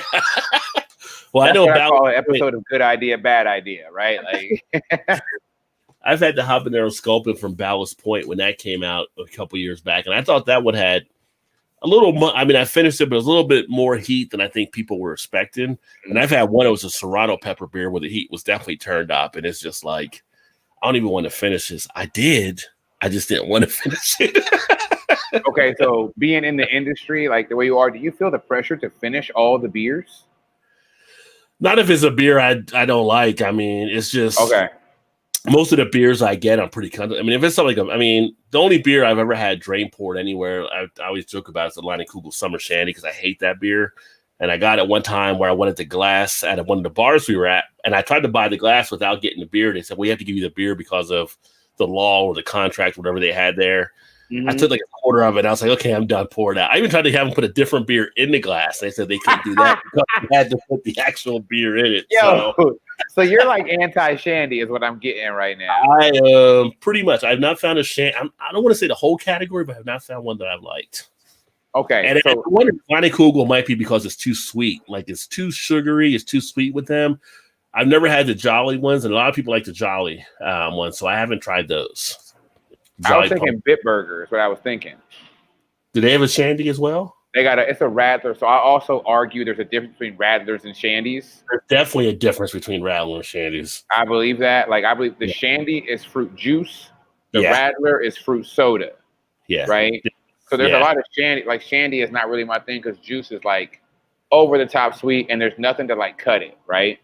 Yeah. But the Radlers is where I get it. But I didn't know if you're one of those people who put them in the same category. That's why I said like no, they're definitely separate. Like Stiegel has a good Radler. I like Moosehead has a good Radler. I like.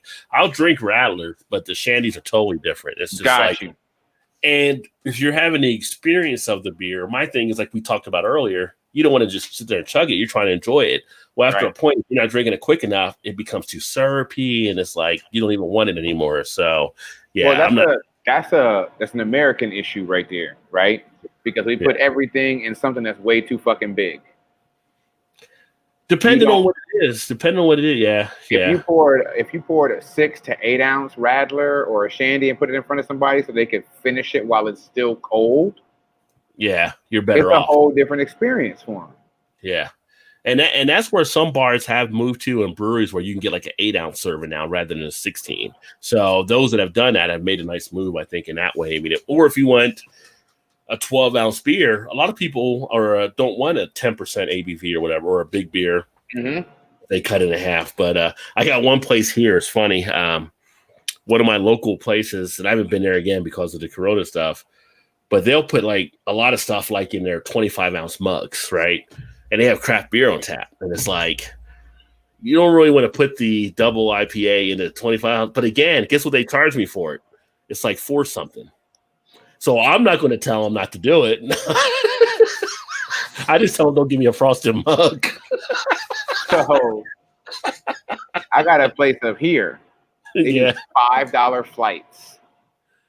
Wow. Okay. Unheard of, right? I was like, look, this is the new thing. Right? On Wednesdays, the burgers are half off and you get $5 flights. Why would I go anywhere else on a Wednesday? Done deal. Yeah. It's done. Take my money. Yeah. I would say here, Listerman is pretty close to that. They're kind of around that price on their flights. But, and I asked them about that one time, and the guy told me, well, their thing is they didn't want to soak people on it because they want you to have a good experience. They know if you like some of these, once you get in the flight, you'll probably get a pint or something later on anyway. So it's a good business practice on them, and it's like a mom and pop type brewery. Yeah. So I met the Listermans at the OCBA conference a couple years ago. Mr. Listerman is such a good dude. He's such a, he's the genuine beer dude, right? Like if beer had a godfather, it's Mr. Listerman. You know, like when you meet him, he's just the happiest dude. He's excited for everybody who's in craft beer to be in craft beer. And if you can find it, right, they did a collaboration. Man Beaver Wolf. I've not heard of that one. Okay. Oh, So I would just say, like, I talked about it on IG at length because Man Beaver Wolf was like, it was Listerman, Wolf's Ridge, and Lil Beaver. Okay. Yeah. They all collaborated to make this beer. And this beer's got it's like 9 different things happening in this beer, right? So when you read it, you're like, I read it and I was like, this is either the best thing that's ever happened or the worst. Yeah. Right. And when I drank it, I shared it with Jay. He drinks with me a lot, right? Yeah. And we were both like, whoa, this is a good beer. Man Beaver Wolf. Yes, Vanessa, it is a thing. If you can find Man Beaver Wolf, I don't think there's much of it left because when we were opening up here at Spires, the Wolf's Ridge rep came up here. And this dude, he had us faded in the middle of the day, right? Yeah. Because he brought out 9 samples. So if y'all know Ethan at Wolf's Ridge, he is the standard by which I measure all craft beer reps in the industry right now. The way he came through for us as a new account, I've never seen it before. Like, it's going to be hard to get them off draft up here because of the way he played the game. But he came up here, he brought these beers out, and Man Beaver Wolf was not in the lineup, right? We were drinking, and I was like, I had Man Beaver Wolf, and if y'all have kegs of it, I'd love to put it on draft up here, right? He's like, I don't have kegs, and he reaches in his backpack, but I got this can, and he opens it up, like, right there. I'm like, bro, that's the 10th beer. And we're on beer number 10, bro. Like, I haven't even committed to a keg yet. Like, I have to be able to do math at the end of this meeting, right? Yeah. Great beer. I can't tell you enough about that, but that was one of the best collaboration beers I had this year. Say that. Nice. Well, I haven't met him, but I will say the Wolf's Ridge beers I've had are pretty damn solid. So Wolf's Ridge is awesome. They do a great job with beer. They study German style really heavy up there. Yeah, so, yeah, definitely. Well, let me do this because I want to get this in before I forget about it. We got a chance, but I wanted to share the website on here as well so people can check that out too. Let me get here. So again, sippingwithsizzle.com is the website. And here it is here as well. And this is a couple of the pieces you actually have written on there. 5 ways to build diversity in craft beer. Get the Black is Beautiful can. And you got some pretty good stats and breaking down. And like I said, this is where I think a lot of breweries miss some of the opportunities that take place by not hitting, I would say not even just the Black population, Latino population as well. That's out there. There's a huge miss. Like, in all people of color, the female beer contingent, the LGBTQ community, this all translates to all of those demographics. It just happens that I'm only one of them. I'm just Black, Yeah. So I can only speak from that standpoint. And kind of like my whole thing is, like, if you follow me, you'll see I hashtag beer the change all the time. Because it started off as a joke. I'm like, yo, beer the change you want to see in the world, right? Right. Because I just believe there's a lot of room for us to improve as people. But there's also a lot of room for us to improve as beer drinkers, right? But those of us who are socially, civically, and fiscally responsible should, like, bring forward those practices and share them with other people so that change can happen in this small pocket of people in the United States, that this $27 billion bubble that is craft beer consumption, right? Right. So like I said, Beer the Change is just my way of getting out into the community and telling people, some things that we can do differently as beer drinkers to help build the area around us. There's a lot of money in beer, but that money is not always getting back to the block. So when you see me say Beer the Change or raise money for Beer the Change, it's because I'm trying to put books in the school or paint the playground or help some kid's family make sure that little man can play sports, that little girl can cheer, or whatever it is they want to be. Like, I will use this beer to build up my community because I'm tired of us moving out of the hood to have a better life instead of building the hood to create a better life. There you go. Yeah, the stuff you're writing here is definitely awesome as far as hitting on a lot of the key pieces. And the diversity piece was funny. I was reading a diversity thing earlier that you had written there. And the one part said, about the talent pool. And it made me think of those comments that came out from, because my background, we're on LinkedIn and stuff. So you see, like, I'm in the financial industry, and the JP Morgan type comments that came out from the president like a few weeks ago, like, but they didn't see any, Black people or Latino people or women or whatever, when they I'm like, well, there are people like, well, maybe you're looking in the wrong talent pool because there's definitely professionals everywhere. So being able to kind of get that out there because again, if you're avoiding that, you're missing out on opportunities to educate and bring other people into the fold. So the more you're able to share that and have those stories, you're able to do that and grow more, I believe, in the industry. So some good things you're definitely hitting on there. I appreciate that. So I sit on the subcommittee for equity and inclusion here in the Ohio Craft Brewers Association. And this is one of the things we talked about, right? We want to make sure that everybody feels as though they have a space. I talk about it all the time online. Like there's a little Black nerd somewhere just like me who doesn't know that the stuff he's interested in translates into this industry, right?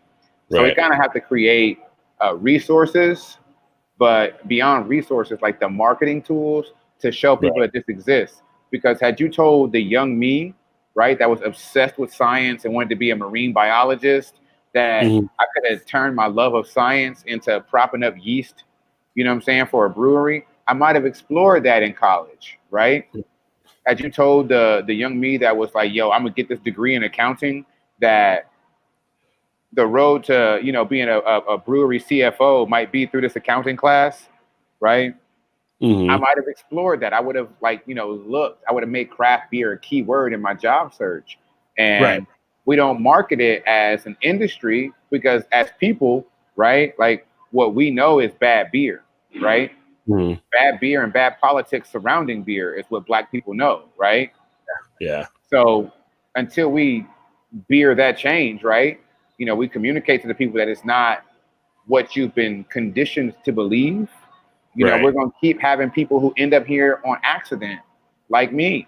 Like I can't wait for one of my sons to get here on purpose, or one of their friends to be in beer on purpose. Like that would be like that's fulfillment to me. That's the legacy, is for somebody to do what I'm doing on purpose, not on accident. To just say, this is what I want to do with my life and make it happen. Yeah, well, that's like Cincinnati State down here. They actually put in a program now for brewing, and there's a lot of opportunities that people are taking advantage of being able to go into that. So you don't know what you don't know. It's just still something from Yogi Bear, you know. Yeah. Basically. That's well, I go to Mulan. Like you'll find out things you never knew, or Pocahontas. You know, things you never knew, right? This is one of them. See, you got kids. Like I've never seen Mulan, but like, well, so like, we represent a demographic in different generations, right? Like because your go-to was Yogi Bear, and I'm referencing Disney movies. You know what I'm saying? Like, but yeah, I think it was actually Pocahontas, not Mulan. But it's a line in that Paint with All the Colors of the Wind song. Find out things you never knew. And that's what's happening in beer right now. Like, it's a lot of people out here looking at guys like you know, glancing at guys like me, and they're finding out things they never knew. They never knew. I can't wait for my friends to say they know other Black people in beer. To the point, if you look tomorrow morning, there's going to be a post on Facebook and on Instagram and on LinkedIn. Southern Glaciers is looking for people to help move beer from a delivery standpoint. They're looking for merchandisers. They're looking for sales reps. And my contact there just sent me the stuff. So I'm going to put it out there because no more accidents, man. Like this is going to be on purpose, man. We're going to have people succeeding in this industry intentionally. That's my goal. Yeah. Well, it's definitely the opportunities are out there for sure. We just got to, people that get involved, we got to get into them. And, you know, it's finding out. And like you said, not just being an accident, you know, it's kind of like people just stumble into it. And it's not just, you know, us, you know, stumble as Black people. I mean, a lot of the white people, they kind of just knew somebody. It was kind of like, it was just somebody they came across. And they're like, oh, I wasn't doing my buddy asked, so I wasn't want to do a job doing something. And I wasn't really doing anything, and next thing I know, I was at a brewery for like 10 years later, you know. It's like yada, yada, and I've been at the brewery ever since. It happens that way, right? Like to be able to deliberately plan and say, I want to do that is a key thing for sure. Let me see here. Staji said he's been wanting a good mead. I'm going to try to do the mead. Maybe I'll do the mead live this weekend or something to give that a go. And then Dee Dee says, sound like sweet potato, marshmallow, chocolate stout. Grandma would approve. It's hard to find good meads in the store. Often have to go to the meaderies.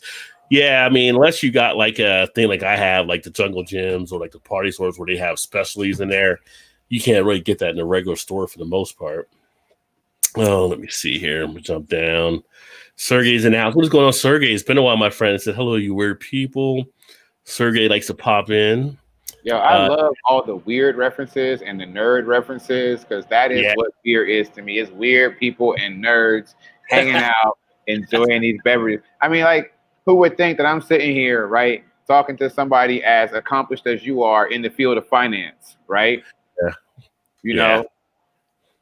No, I appreciate that. You know, it's funny. I do that so I can do this, right? So it's like, you know, at a point you have to find out, like, when I got more into this, it was kind of like this gave me more of a push to do what I was doing there so I could do this and enjoy it more. It sounds like your habit grew larger, so you had to fund it a little bit more heavily. So you How did you get the Rod J deals? How did you get the Rod J deals? You know, you start cutting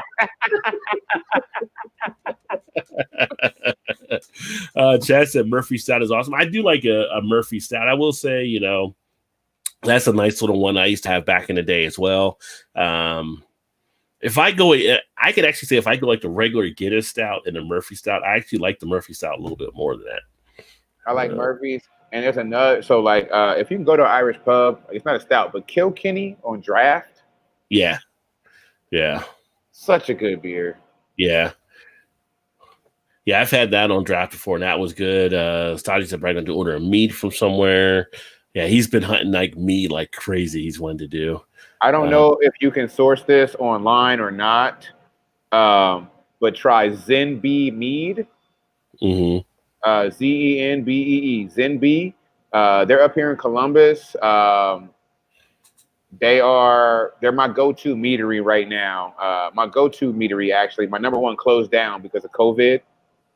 They couldn't weather that storm. They were, too small at that point. But I don't think we've seen the last of Uprising Meadworks. And if you see that name pop up, definitely get their stuff because it was fire. They made a strawberry pink peppercorn mead called Electric Mayhem. I went nuts for it. I think I bought a case of it or half a case, and I mixed the rest of it. But try Zenbee. They're still up, and they're kicking over here. And we completely support what they're doing with their product. It's well made. Nice. It's funny. I was looking on my phone because I was trying to figure out the meat that I had. So the meat I got, we have a place called Quaff Brothers down here. They're like a gypsy brewer, so they're making their beers.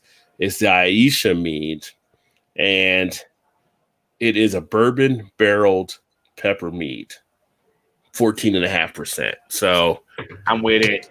Yeah, I've got to pull it out of the basement at some point here. Gilbert said Puppers is just an adjunct lager, but he's never had it there. And that said Road Trip is a must out to you folks. A lot of great stuff out here in Ohio for sure. Yo, if you read back, Vanessa says she already mapped out the trip to Tones on a Tuesday. That's why I was trying. I didn't want to cut you off, but that was mad funny because I think she said it's like 10 hours from where she's at. Yo, if it's like that, Vanessa, like I'll take a Tuesday off or come in late on a Tuesday so I can mail you some beer or something. Like, yo. Julie told her to stay out of my crumble. Yo, crumble is. I always say, I'm fortunate because I have a great amount of friends and stuff that come in and people that will follow the channel and stuff that over the years we've become friends. And it's like, I try to keep up with the chat, but the chat, everybody knows each other. Everybody keeps it going. So you can see it keeps rolling and it's awesome. So I enjoy everybody that comes in and, 5.5 years later, I didn't think I'd be still, maybe doing it. I didn't know what I was going to do. 5 years, I started this in March of 2015 and I'm still going. I've seen people come and go, and it's been great. And it's all the people that watch and like having you on all stuff that makes it actually fun for me to be a part of this. So I'm always appreciative and fortunate, I've said. Yeah, see, and I'm new, so I'm like looking at the comments like crazy, and I'm like, yes, Vanessa, they do sell kegs. All right, they sell kegs. If she's gonna come, she's gonna make it worth it. Yeah, but just make sure, like, you just tell them, like, you're not coming back to bring their keg back, so they can, like, just know like, they're not getting that keg back. You're not driving 10 hours to bring a keg back. So you go mix it. Yeah. Jay, that was insane. The lies. That's when you guys talking about the beer. Yeah. He was trying to tell you it was 2 weeks. That's why he said it was like. I was like, nah, man. He drank the first one a week and a half later, and he killed the 4-pack. The rest of the 4-pack was gone by 2 weeks, man. Didi says, my Halloween mask this year is Rod J. I'm stopping all the joints near me. He's trying to get Rod J deals for trying Halloween. to get the deals. Look. I'm just walking in a place time I know Rod. I need a Rod J price. Yeah. I need a Rod J price on beer in here today, please. Do you have one? If not, I'm leaving. If you don't got Rod J prices, I'm out. Oh, it's funny. Let me see. Evie said, well, when it's brown ale with the vanilla wafers, coconut, and pecans is done, Rod's going to have to get some to send to me. The one from Southern Magnolia was it for brown ale. It was all right. Yeah, so he had the one there. It was decent enough. I mean, I'm not saying it knocks you all the way back, but it was you definitely got the pecan out of it. Or pecan, depending on where you're from and what you say. But harvest time at Fort Worth, Vanessa says. Vanessa knows all kinds of. She also plants and does stuff like that too. So it's Vanessa is an all-around badass. Like, I don't know. Like, I missed the comment earlier where Julie said she's a badass chica, and that's true. Waffle sauce liquid gold. Nice, DD. We need a 3D printable Rod J mask.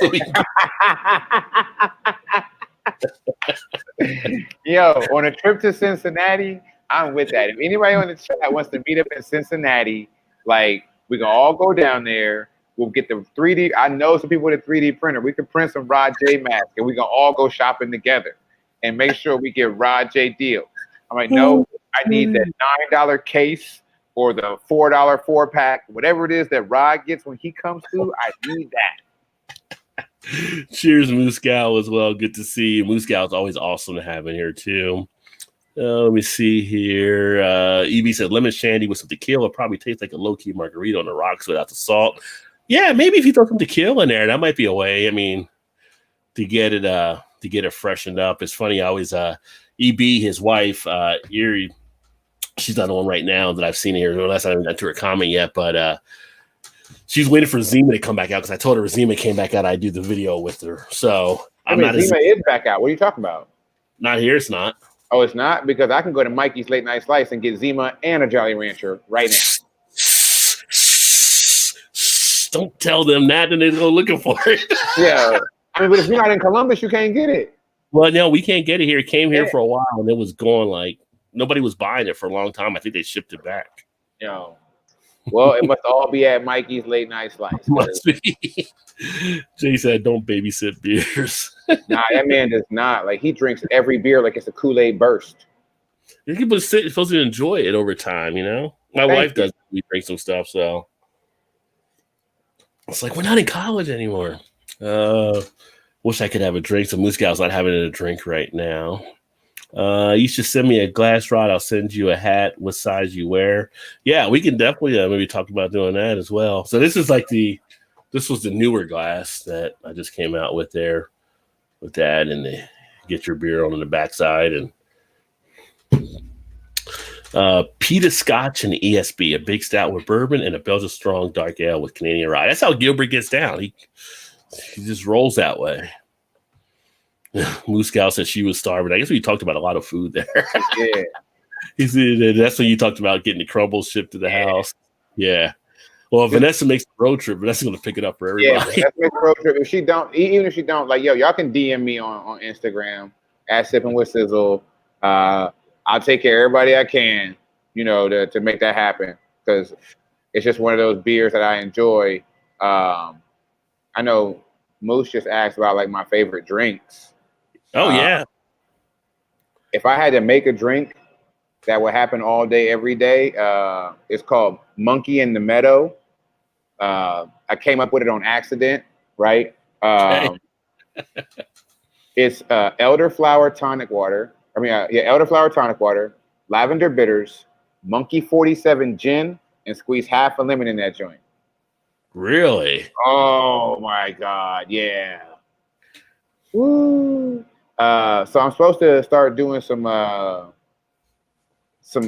reels and some stories on Instagram that roll out some of my favorite cocktails and recipes. So I'll get that out there. But Monkey in the Meadow is on my list. Like Monkey 47 is my favorite gin on the planet right now. Like I have not had a better gin than Monkey 47. If one exists, I don't take offense to you sending it my way because I want everything in my life to get better. So if you got something better than Monkey 47, let me know. Yeah. I haven't had that one, but I'm glad you liked it. I mean, usually I'm like the only one around that likes gin. A lot of people are more of the whiskey or the vodka or not as much as the gin drinkers, but I enjoy some nice gin. I don't get it as much.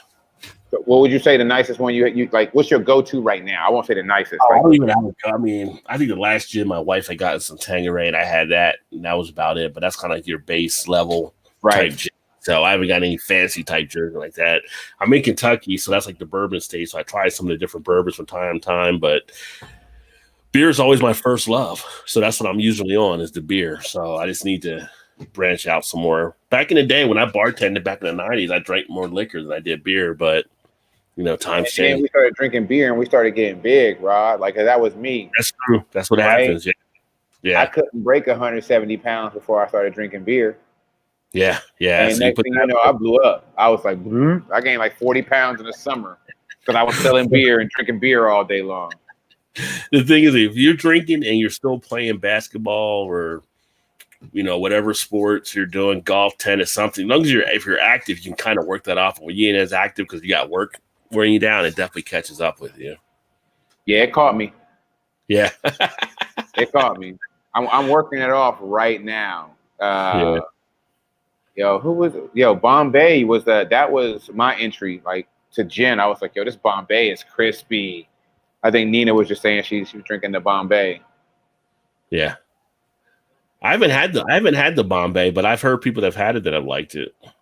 Yeah, so there's Bombay, there's Bombay Sapphire, and there's Bombay Extra Dry. So you just gotta navigate your way through it. Yeah. The cool thing about gin is that the rules are very lax. So like you get a lot of very interesting stuff. Like Watershed right here in Columbus. Excuse me. They make a 4-peel gin.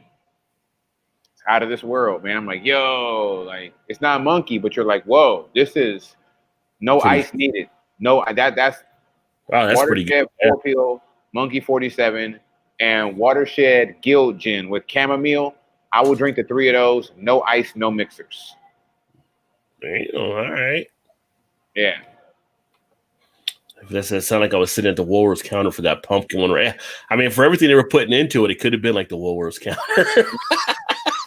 They were throwing everything in that one there. Yeah, that was.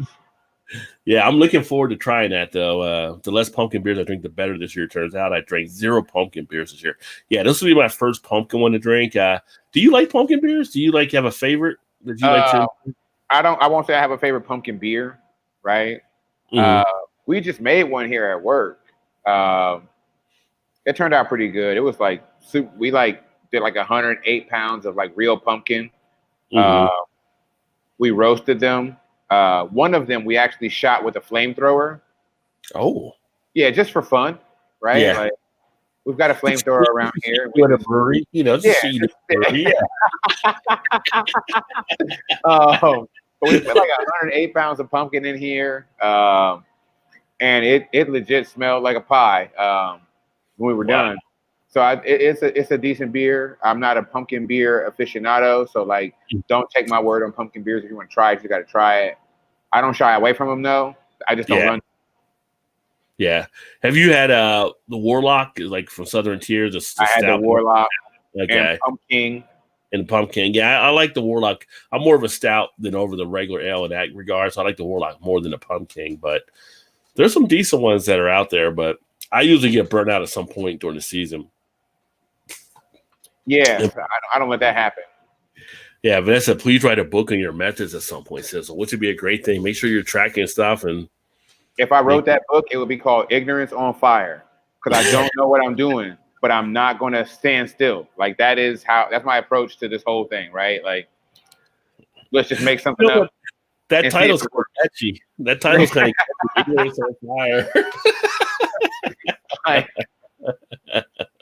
That is how I describe myself in the beer industry. People are like, yo, like, what? I'm ignorance on fire. I don't know what I'm doing, but I'm doing something. Yeah. And then EB says, so make a cider at home and then add in a secondary. That sounds good. Cider and mead, you throw the ingredients in, throw in an airlock, and roll with it. Yeah. And at the end of the day, like, I'm a marketing guy, right? So do A/B test on whatever you do, right? Like change just alter one variable every time you make it, because all the fun that you have in this industry is really making the beer, right? Yeah. You know? And then seeing how it changes and stuff, for real. Exactly. Like, see what's different.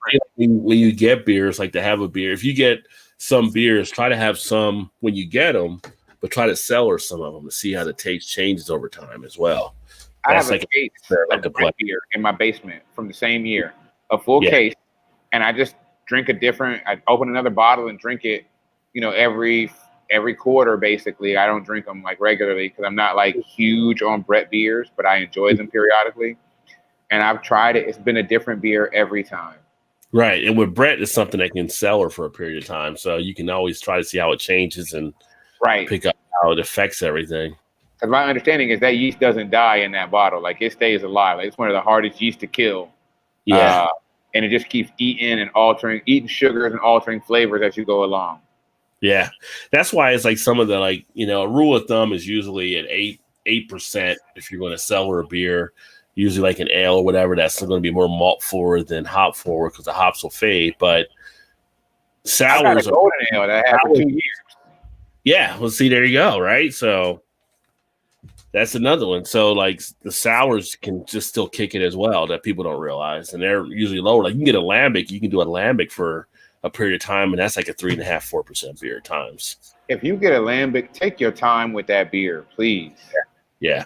Because the process on those, I mean, that yeast moves slow, man. Like, it takes like a year to make a lambic. I didn't know that at first, right? You know, like, I used to drink those like it was water, like just killing it, you know?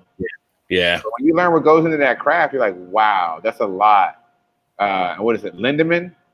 Lindemann, yeah. Yeah, you know, that yeast strain that they have is kind of proprietary to where they're at. Yeah. Nobody else is using that same yeast strain. That's hundreds of years of cultivating the same yeast strain in that family-owned business, man. That's history in a glass every time you have it. Every time. Yeah. Yeah. Vanessa making Jumanji Stout for New Year's Eve this year, please.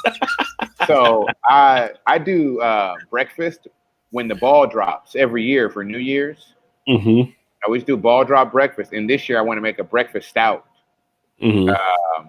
I haven't decided how I wanted to do it officially yet, but like I really feel like a maple and bacon kind of setup would be the deal. I've had some maple and bacon stuff, stouts, yeah. So I don't know how to do it though. Again, I'm ignorance on fire. I'm just gonna throw it together and see what happens. Yeah, you always remember when you're doing your boil.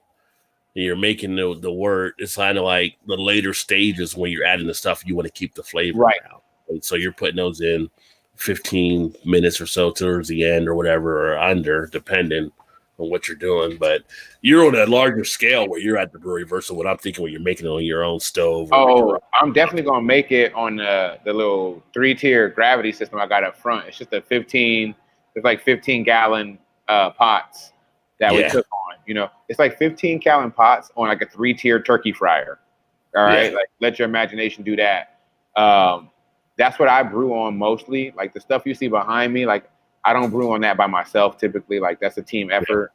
There's at least 2 of us when we do that. Right. But when I come up with craziness, I'm definitely not putting 500 gallons of craziness together first time out. No, you're definitely testing it with the smaller. And that's the cool thing about when you're making beer, the whole chemistry of it too that plays into it, which is neat. So if you know a little black nerd who loves chemistry, let him know he can make beer. Let him know that he can start off before he's of age. He can start off making hop water, right? Yeah, and hop tea, and really learning what these things do, and that can grow into, him getting into beer. Right. We want to let these kids know, like my kids love beer, right? Mm-hmm. I'm not ashamed to say it out loud. Like I will share a beer with my kids in a heartbeat. You know, I've got 2 boys, teenage boys, And I'm not worried that they're gonna go off to college and do stupid stuff with beer, or go to in high school, make these crazy decisions with beer, because we've learned to respect it, to enjoy it. And our rule is, if you drink it, we talk about it the same way we're doing right here, right now, Rod. Right. That's the culture, that's the paradigm shift that we got to promote, throughout. Well, you look at the culture and everything, like our culture versus overseas, for instance, where you can walk into a McDonald's and get a beer like at 16 or whatever it may be, is how you actually treat it and how it's actually done. And it's just, it's that type of thing. Now, I'm not saying they're going to, have a 12-year-old and let them get tanked or whatever, but there's a way you can actually teach that, and they develop an appreciation for it as well. So it's, the French and the Italians do the same thing with wine. Yeah. So in a way, I feel like we're a little bit behind on what they're doing as far as that kind of stuff. So as long as it's done the right way, I think you're fine. But EB is not to make more meat. That he needs to make more, but water, honey, yeast, let it ferment, and boom, done. He's big, and like I said, into the making the mead there. Saw some nice looking Viking axes today. The mead would be a tasty. Yo, Vanessa, we need to go to Ren Fair. Let's go to Ren Fair together. Yeah. Now, have you ever come down to what do we do here in Ohio each year? The festival, the Renaissance Festival. Have you ever been to that in there? So I've been once, but I have friends who go every year. Mm-hmm. Like they swear by it. Yeah. I've never been to it. It's kind of interesting, but what my thing is? I just wanted to go one time, just like walking around with a turkey leg. I don't know why. I feel like walking around with a turkey leg would just be kind of cool with that kind of festival, where everybody's all running around in their little night type outfits or something. I will see your turkey leg and raise you a tankard of mead. That too. Well, I'd have that in the other hand. So so we can do a tankard of mead and a full turkey leg, and I'm talking like Fred Flintstone Brontosaurus bone style turkey leg. You know what I'm saying? Like, if we're gonna do it, we're gonna do it, bro. Like, it's not even it's the pterodactyl leg. That's what we're gonna do. That's what I'm talking about. Oh, let me see here. Alan said, I'm wondering if I could make a gallon of meat, let it go to secondary in a Puree and peanut butter powder, let those sit for a week in secondary, rack it off again, adding clarifiers. Hell, give it a go. Shit. So I'm learning that a lot of people use like these clarifiers, like gelatin and things like that. Mm-hmm. I've never used those, right? I've always just allowed time and secondary or a tertiary vessel to be what cleans things up, right? But if we don't have time, we're not patient, then don't, use your clarifiers. But I think if you just allow things time to settle or bottle condition, I think you're good. Well, I think it's Irish malt that you can use actually if you wanted to clear it up. Like when I did the homebrew, I never worried about it clearing up because it was a homebrew, and I kind of like the haziness of it myself on the beer. But some people like to have a little more cleared. I know some of the guys would use like Irish malts when they brewed as well to kind of clear it up there too. Let me see. Give us a meat. Will get you drunk like never before. Meat is everywhere. Up here this time of year, someone always has a batch going. So up in Canada, meat is definitely pretty popular. Let it rest a bit, clear it up. Have a peanut butter and jelly taste. Stodgy, you're going to be a test dummy. So Stodgy is basically going to be a meat tester now for EB, so they worked that out. All right, way to go. Everybody need the first penguin. Somebody got to jump in the water and tell us if they're polar bears. Stodgy's definitely on board with that for sure. No, but it says she tried a black cherry cider, had the greatest hopes for it. Darn, I ended up spitting it out. So sad. So it didn't work with her doing a black cherry cider. Let me see. Let me get down here. But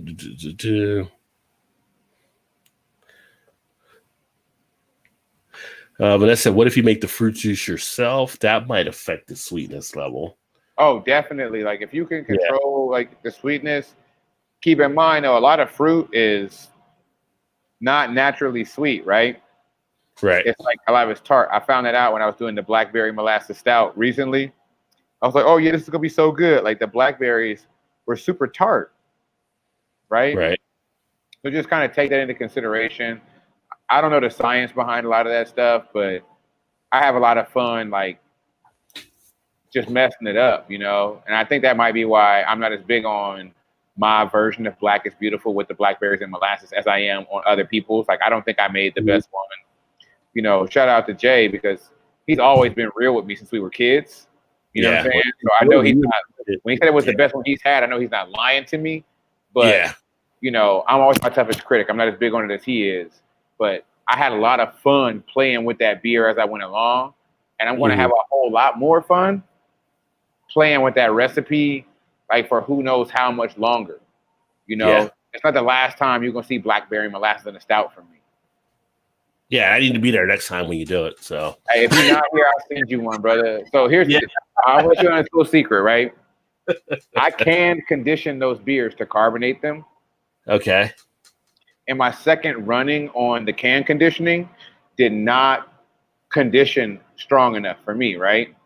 So I have these cans that are basically like a cask version of that beer because they didn't ferment. They didn't carbonate. Right. So I can beer mill you one or two of those cans so you can at least pick up the flavors, brother. You know what I'm saying? Like, I can say no. He's like, you just look right now. I can see it in your brain. It's like, here it is, ladies and gentlemen. It's another Rod J deal. Look, like. I'm not going to say no. So yeah, I would love to. I would love to get that flavor to see what the flavor and stuff is too. So because it's not what you think it's going to do. I tell you that right now. Whatever you're imagining, forget it. It did not do that. Yeah, we definitely take a look at that. Gilbert said he put Scotch bonnet sauce on everything, and Mexican green sauce or Caribbean mustard sauce. What? I don't know what Gilbert's making right I have not had. Okay, Mexican green sauce is the only one of those sauces I've ever had. He said Scotch bonnet, and I'm thinking like something weird. Like I'm thinking, I don't know. I see the blue bonnet lady when he said Scotch bonnet, and what is Caribbean mustard sauce? I've never had that before, but Gilbert's up in Canada, and they get some crazy stuff. They have so much comfort food up there in Canada. Oh, now if you give me some Bannock, I'm all about the Bannock. Yes. Yeah. Let's see here. And then EB said, damn, someone mentioned meat, and I'm over here looking for ingredients now for Bragg's snickerdoodle meat. Amazing. And a possible P&J meat since he gave a possibility. So now he's got the meat on him. That's how this happens, man. Like, but that snickerdoodle thing, if that happens, let me know. I want to be a part of that. I want my palate to be a part of that for sure. Yeah. So we were talking earlier about the diversity. Like, Moose Gal said, Sizzle, don't we need to have diversity in every industry? I think people need to have opportunities to become exposed to different economic opportunities, which there's a lot of industries that definitely need the diversity for sure. I think we need it in every industry, but who's going to listen to me about something I'm not doing? I could talk to you about beer all day because that's what I do. You're not going to listen to me talk about diversity in the fashion industry because I don't know enough.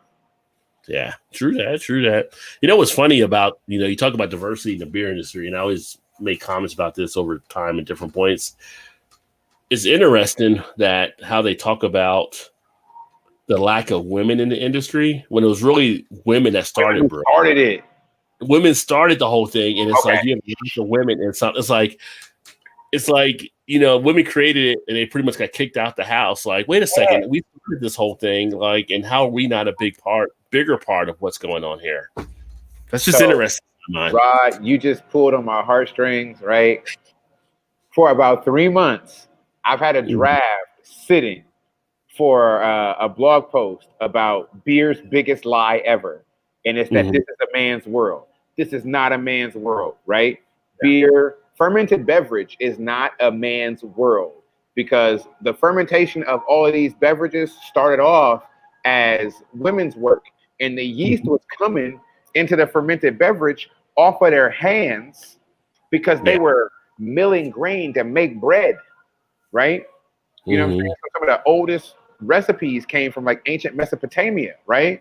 And if we're not familiar with world geography, that's Egypt, ladies and gentlemen. Right. So it was, we always talk about Africa being the motherland. Like, I tell Black women in my life, you are the original givers of life and libation. Like, because that is facts. Like,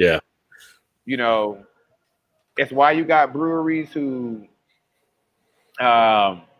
they go to Egypt and they study this stuff. Like Dogfish Head, they went to Egypt. Yeah. They found the ancient You ales. know, like 5,000 BC is when they're thinking the first ones were probably done on beer. So it's interesting. I mean, even if when you look through history and the things that are written, like for instance, the idea of the witch and the cauldron is believed to come from women brewing at the time. Like that witch stirring and the cauldron was actually stirring beer to be fermented and everything. Mm-hmm. So and when it was done, it made you do some things you didn't know you would do. Exactly. So it's interesting. You should definitely do that piece. I'm sorry. I just want to thank Moose. I don't think I'm an interesting person. I'm regurgitating all of this information from somewhere else. I've just been exposed to a lot of very interesting people and very interesting facts. This is not me. I'm just a conduit. Well, we all, like I said, we were talking last night, and Moose said that we all learn from each other. So it's all the sharing of the information that we all gather because we all have different eyes, that we all see things differently. And when we can pull things together and share with other people that don't see that vision, you're making it feel bigger. You're blowing things up more because now someone has an angle to see something they didn't have before. So that's why, again, getting back, why it's important to have all these different things coming together. Why you have the things like the diversity that take place. But I said bacon, pancakes, bacon, and meat. I wouldn't complain about that for breakfast. I'd be like, I've been trying to convince Mad Moon to do a maple bacon cider. Mm-hmm. And they think I'm crazy. They're like, no, that doesn't sound like it goes together. I'm like, I tell you right now, you give me some fried apples, some pancakes, and some bacon in the morning. It's a good day, right? It is. Every brunch spot would be serving this maple bacon mead. I mean, maple bacon cider if you did it, because I think it's an amazing concept. And even if it's bad, it's amazing content, right? Like to make something like that and chronicle it online and let people see. CeeLo Green said, "My neighbors like my clothes, but haven't seen me with my scars exposed." I'm out here to show all my scars along the way in this beer journey. Like, I'm going to show you what I mess up. I'll tell you right, I burnt a beer one time. Didn't even know that was possible, Rod. You scorched it. Yeah. I burnt the beer. And I told my friends, I was like, I'm a real brewer now. I made big mistakes. I burnt the beer. And every brewer I told that to was like, how the hell did you do that? That's not a thing. We don't do that. How'd you burn the beer? I was like, oh, my bad. Like, and I thought I was being clever, right? It was my white IPA. I was calling it Culture Vulture, right? Like, and I'm all online. I got this Culture Vulture IPA about to come out, like blah, blah, blah, blah. Like, we're going to take it to Ohio State. We're going to drink it up. And it did not work out. So, like, I was, like, flat on my face when that happened. Like, oh, sorry, I burnt the IPA. My bad. Didn't know you could do that. Yeah. Well, that's all part of the process, though, too, right? You can't run it without falling a few times. So, what they say, failure is the sugar that made success sweet. I like that one.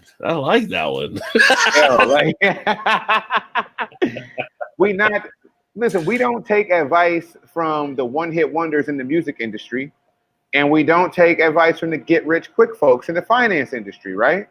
Yeah. You take advice from the people who failed over and over. Like, the war of attrition and the persistence is what makes greatness. Yeah. Yeah. True. Very true. And Moose, bacon over everything. Bacon is high on my list of things that I love in life.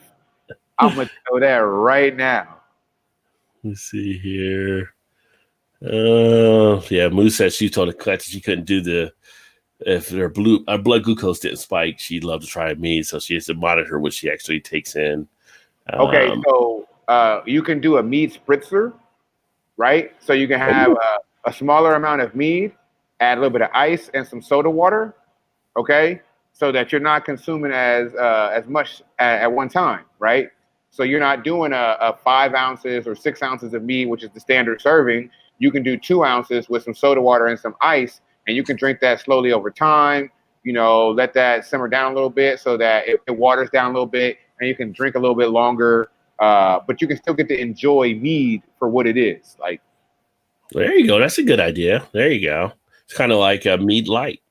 Yeah, New Day out of Indianapolis, I want to say. They made a mead spritzer, and I had it. It tastes like you was just drinking straight Dole pineapple juice and soda water, right? Nice. It was really good, but then a meadery here in town, Uprising, they started making them right there on the spot at their meadery.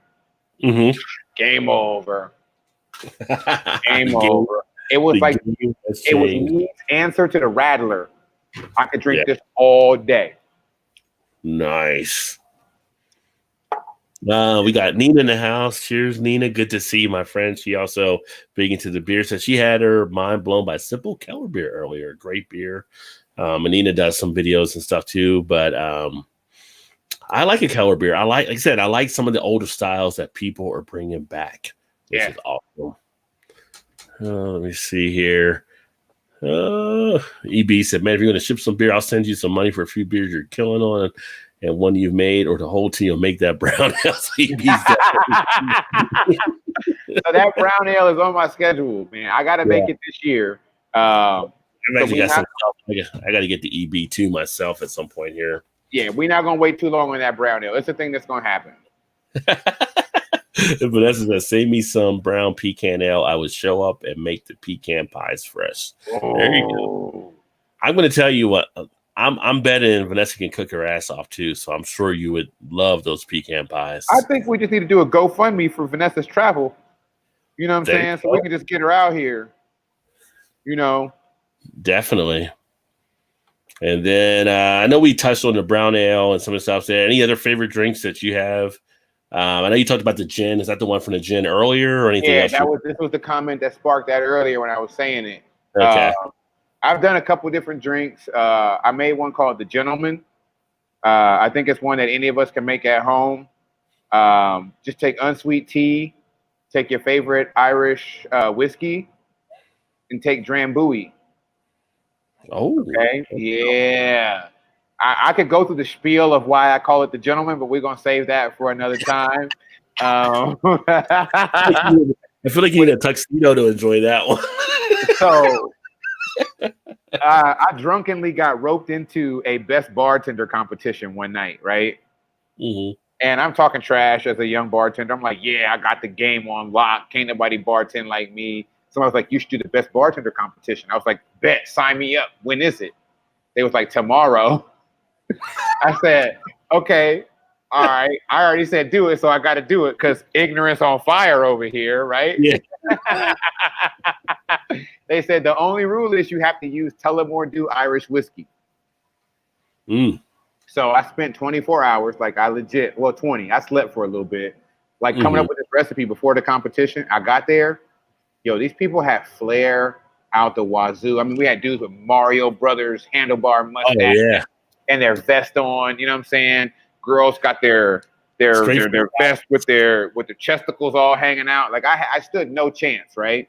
Mm-hmm. I walk in there and I was like, it took everybody else like 3-5 minutes to make their drinks because they were so complicated. One girl even broke out a torch and poached peaches on the countertop in this competition, right? Yeah. You got me. I get up and I said, well, my name is Sizzle. And I'll be honest with you, when I started bartending, I was shy. So to introduce myself to the people, I came with a drink. I call it the Gentleman.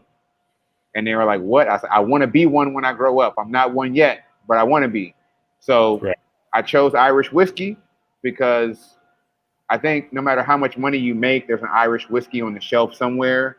And a gentleman should fit in no matter what his financial situation is, wherever he goes. I said, and I want to use Drambuie.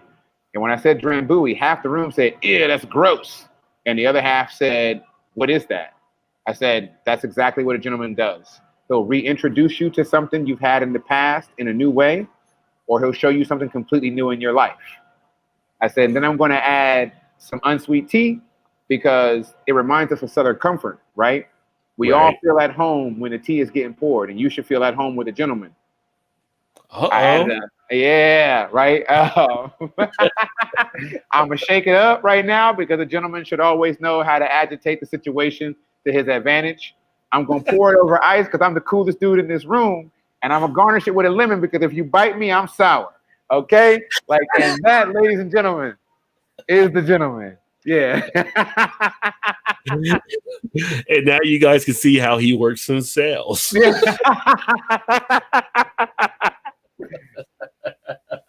Yeah. So enjoy the gentleman. Why do I feel like you were probably a gentleman caller for someone that night?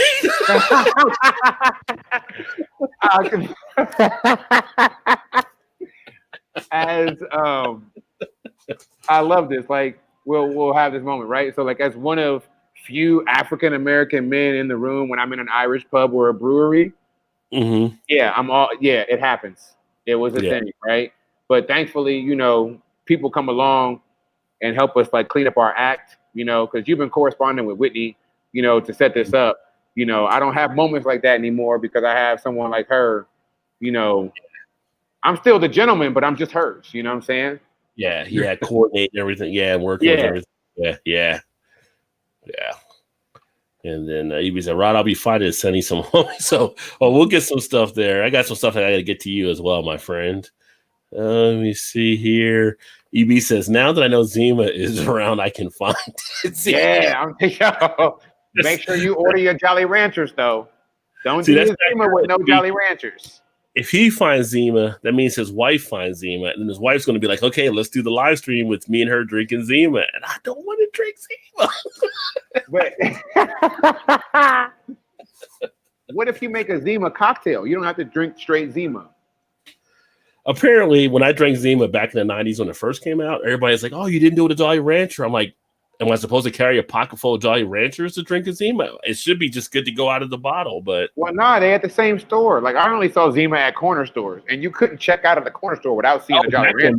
He had it in the bars and everything. There was no Jolly Ranchers in the bar. It was just, I wasn't in the bars back then. Like, yeah, it was a bottle. Let me get a bottle of Zima. And it's like, what is this? I mean, that doesn't sound like it's a good idea to straight Zima. No, it was like Crystal Pepsi with alcohol. That's all it was. Crystal Pepsi with alcohol.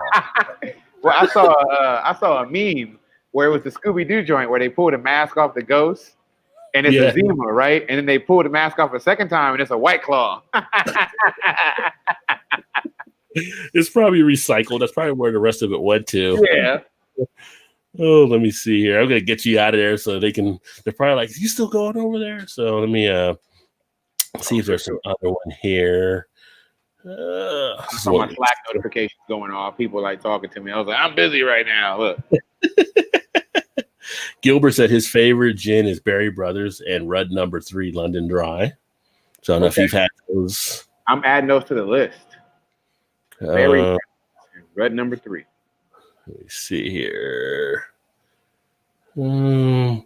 Alex had actually asked here, and Alex, I'm sorry, so I was trying to get caught up with everything like that, and like to know if I can age a 10% beer many years. Let me know. Yeah, you can age a 10% beer, depending on what it is. If it's hop forward, alcohol in that.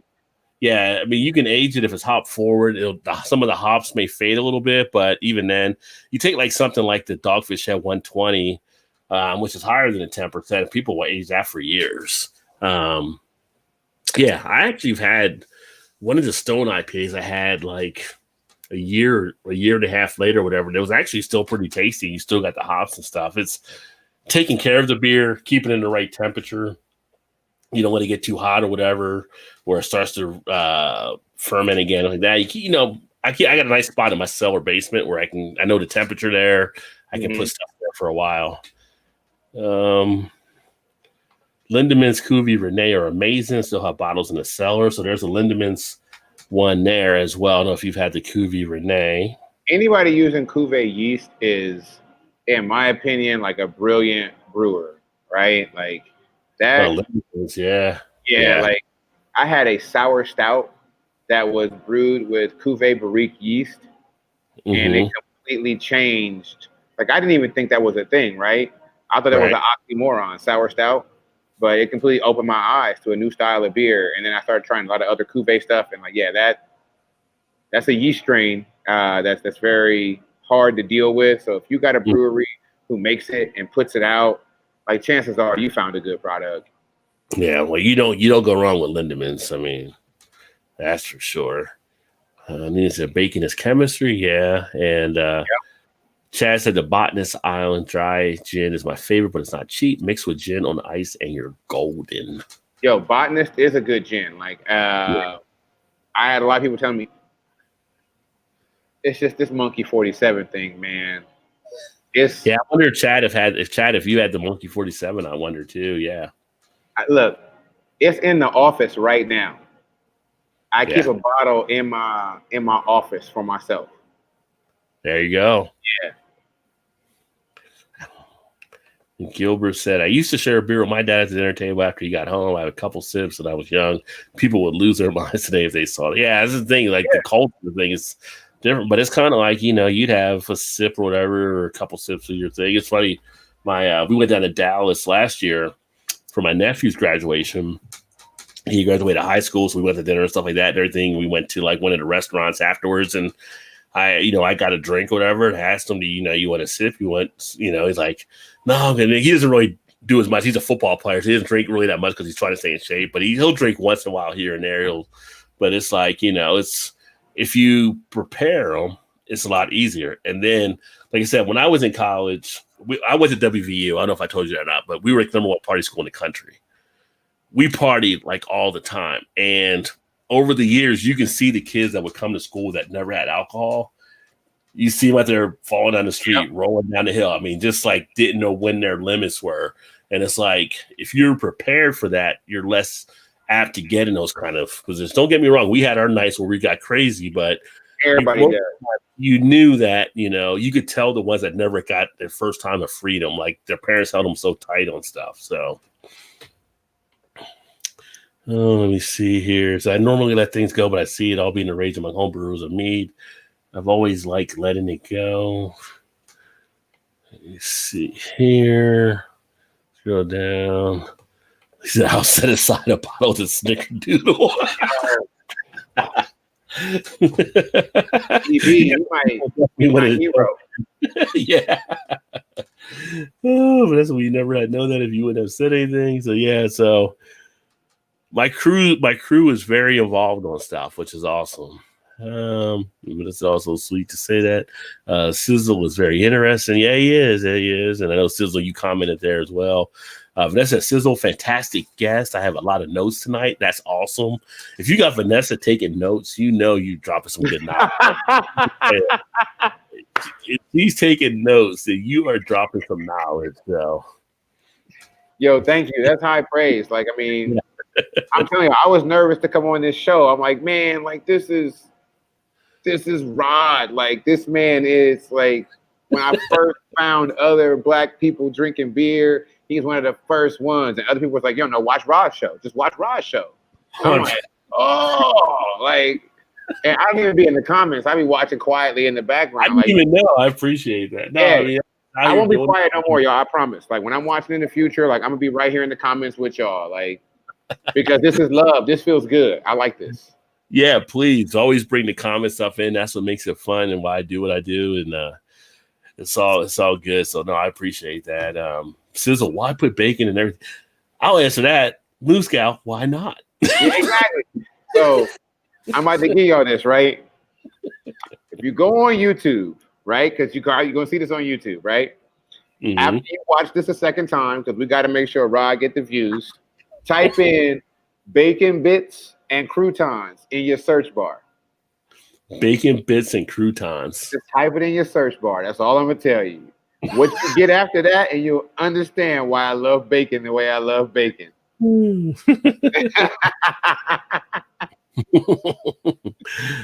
Gilbert says Scotch bonnet is a habanero that is green or yellow, and mustard sauce is Bajan and is a mix of English mustard and habanero. Spicy. Okay. Let me see. Vanessa said, did it taste like burnt toast when you burn it? It tastes like scorched hops and scorched. I guess you could say burnt toast. It just tasted burnt. Like whatever registers in your mind or on your palate when you hear the word burnt is what that tasted like to me. It was like, like licking the bad, like you burnt the toast and you try to scrape it off and you just licked up the burnt crumbles. That's what I tasted. Oh, wow. Okay. Yeah, it was not enjoyable. Moose Gal said, thanks for the idea there. Says, sadly, she can't have pop, but I wonder if you could do it like with tonic or something. We're going to find a way. I don't know what the correlation is with the tonic and the soda water or what it is about pop that might be agitating, but we will Yo, I'll keep trying. Yeah. You know. And Chad said, ever heard of a beer called Count Marshalla? It's got a few cereals in it, comes in a 16.9 ounce bottle, and each one is $30.99. I have not heard of that one.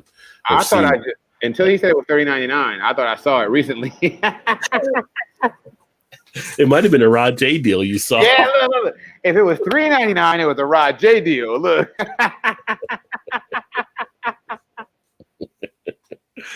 Oh, man. The Moose Cow says, Sizzle, have you been in Illinois? We have many craft breweries. Have you jumped over to Illinois? I mean, you had to be in Chicago at some point. I ran a Spartan race in northern Illinois. Mm-hmm. For full disclosure, I only ran the race because it was like 15 minutes south of the Wisconsin border, and I wanted to get my hands on some New Glarus. So I didn't fool around with anything in Illinois. I wasn't even fooling with Spotted Cow. Like, I don't turn flips with Spotted Cow, right? I mean, that's the New Glarus trademark beer right there. It is, but that Wisconsin Belgian red is a problem. The raspberry, that. The cherry rhubarb and the raspberry tart. Those three, game changers for me, buddy. I'll have to remember those ones. What's the song? Have love. Yeah, baby, I'll travel. Look, that is how I felt about those beers. Well, if you do need the pecan pies, Vanessa says she will send them overnight if needed. So, and there's that Vanessa's serious. She'll get involved. The vanilla wafer cake is happening. That beer is happening, so I can get some pie with the beer. So don't be surprised if we have a Thanksgiving swap going on where I'm sending you some beer for some pie. There you go. That's what it's all about. So I got to do a video sizzle. Once I get the snickerdoodle, I'll put a bottle aside and get your Addy from Rod. Yeah, there you go. That works. Let me see. Vanessa asked, Moose asked Vanessa if she baked anything else there. She said breads, but she gets duck eggs and she'll make like duck lasagna, like pastas from duck eggs instead of regular. Gives a little bit more of a richness. Like I said, Vanessa does everything. So I would say, like, who are you? Are you a real person, Vanessa? What planet are you from? Like, her husband's a happy man. I know that for sure. Like, she just does. Yeah, like, are there young women in your life that I can introduce my sons to? You know what I'm saying? Like, that's where we're at with this right now. Oh, but let's have a new recipe I found from my Times recipes from the 60s for blueberry muffins that has been a big hit for those around me. Yeah, she bakes, she cooks, she does everything. Cream puffs, and she makes duck eggnog with duck eggs too. Not regular eggnog, she makes duck eggnog. It gives a little bit more of a richness. I make eggnog every year around the holidays, and I ain't never used no duck eggs. Yeah. We need to, if hit me on Instagram, Vanessa. We're gonna talk. We're gonna work something out here. Usually I can make bannock, but it's been a bit. All depends. Like if it's deep fried or flat top in bacon grease. Always add peanut butter when done. So flat top with the bacon grease. Never did it with the peanut butter, but that sounds like a winner, buddy. Yeah. And then what beer could go in the belly bowl of the 26-pound gummy bear punch bowl beer? Bear. So she's got a good huge gummy bear. She's saying. So it's funny you say this because I have this list of beer concepts, and when Disney Plus came out, I binge watched the gummy bears, right? So I want to make a gummy berry juice beer.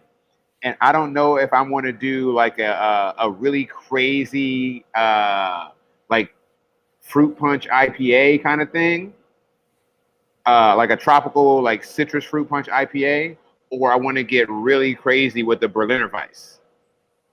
And I think you can put either one. Weiss would be great though with the gummy. Yeah, right. Like I think it lends itself to everything gummy bears have been in our lives. But I'd put that in the belly of a bear. Yeah. That would work. I'd have no complaints there. We got Throttle in the house. Whiskey Throttle. He's also up in Canada. What's going on, Daniel? He calls me Beery White. So what's going on?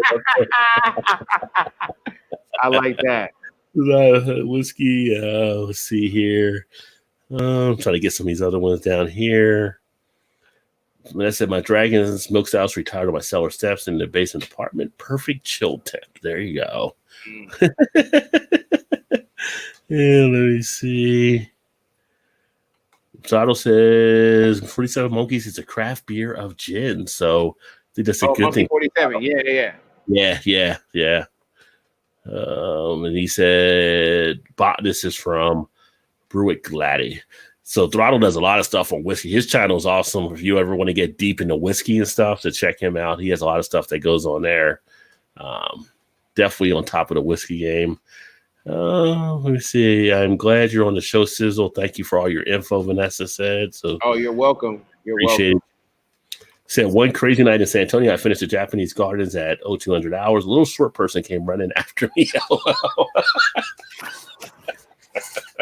Yo, that's a military story right there. Yeah. Because the strangest things happen to people who drink in the military, right? I once woke up in Canada in a pink Hollister t-shirt that was 2 sizes too small. So like, so I get it, but I was with the people I started with, so I felt like I was safe. Like, I totally get that. Let me see. Throttle told Gilbert says, I'm glad to see Rod J with some serious talent here. That's a compliment from Throttle. Oh.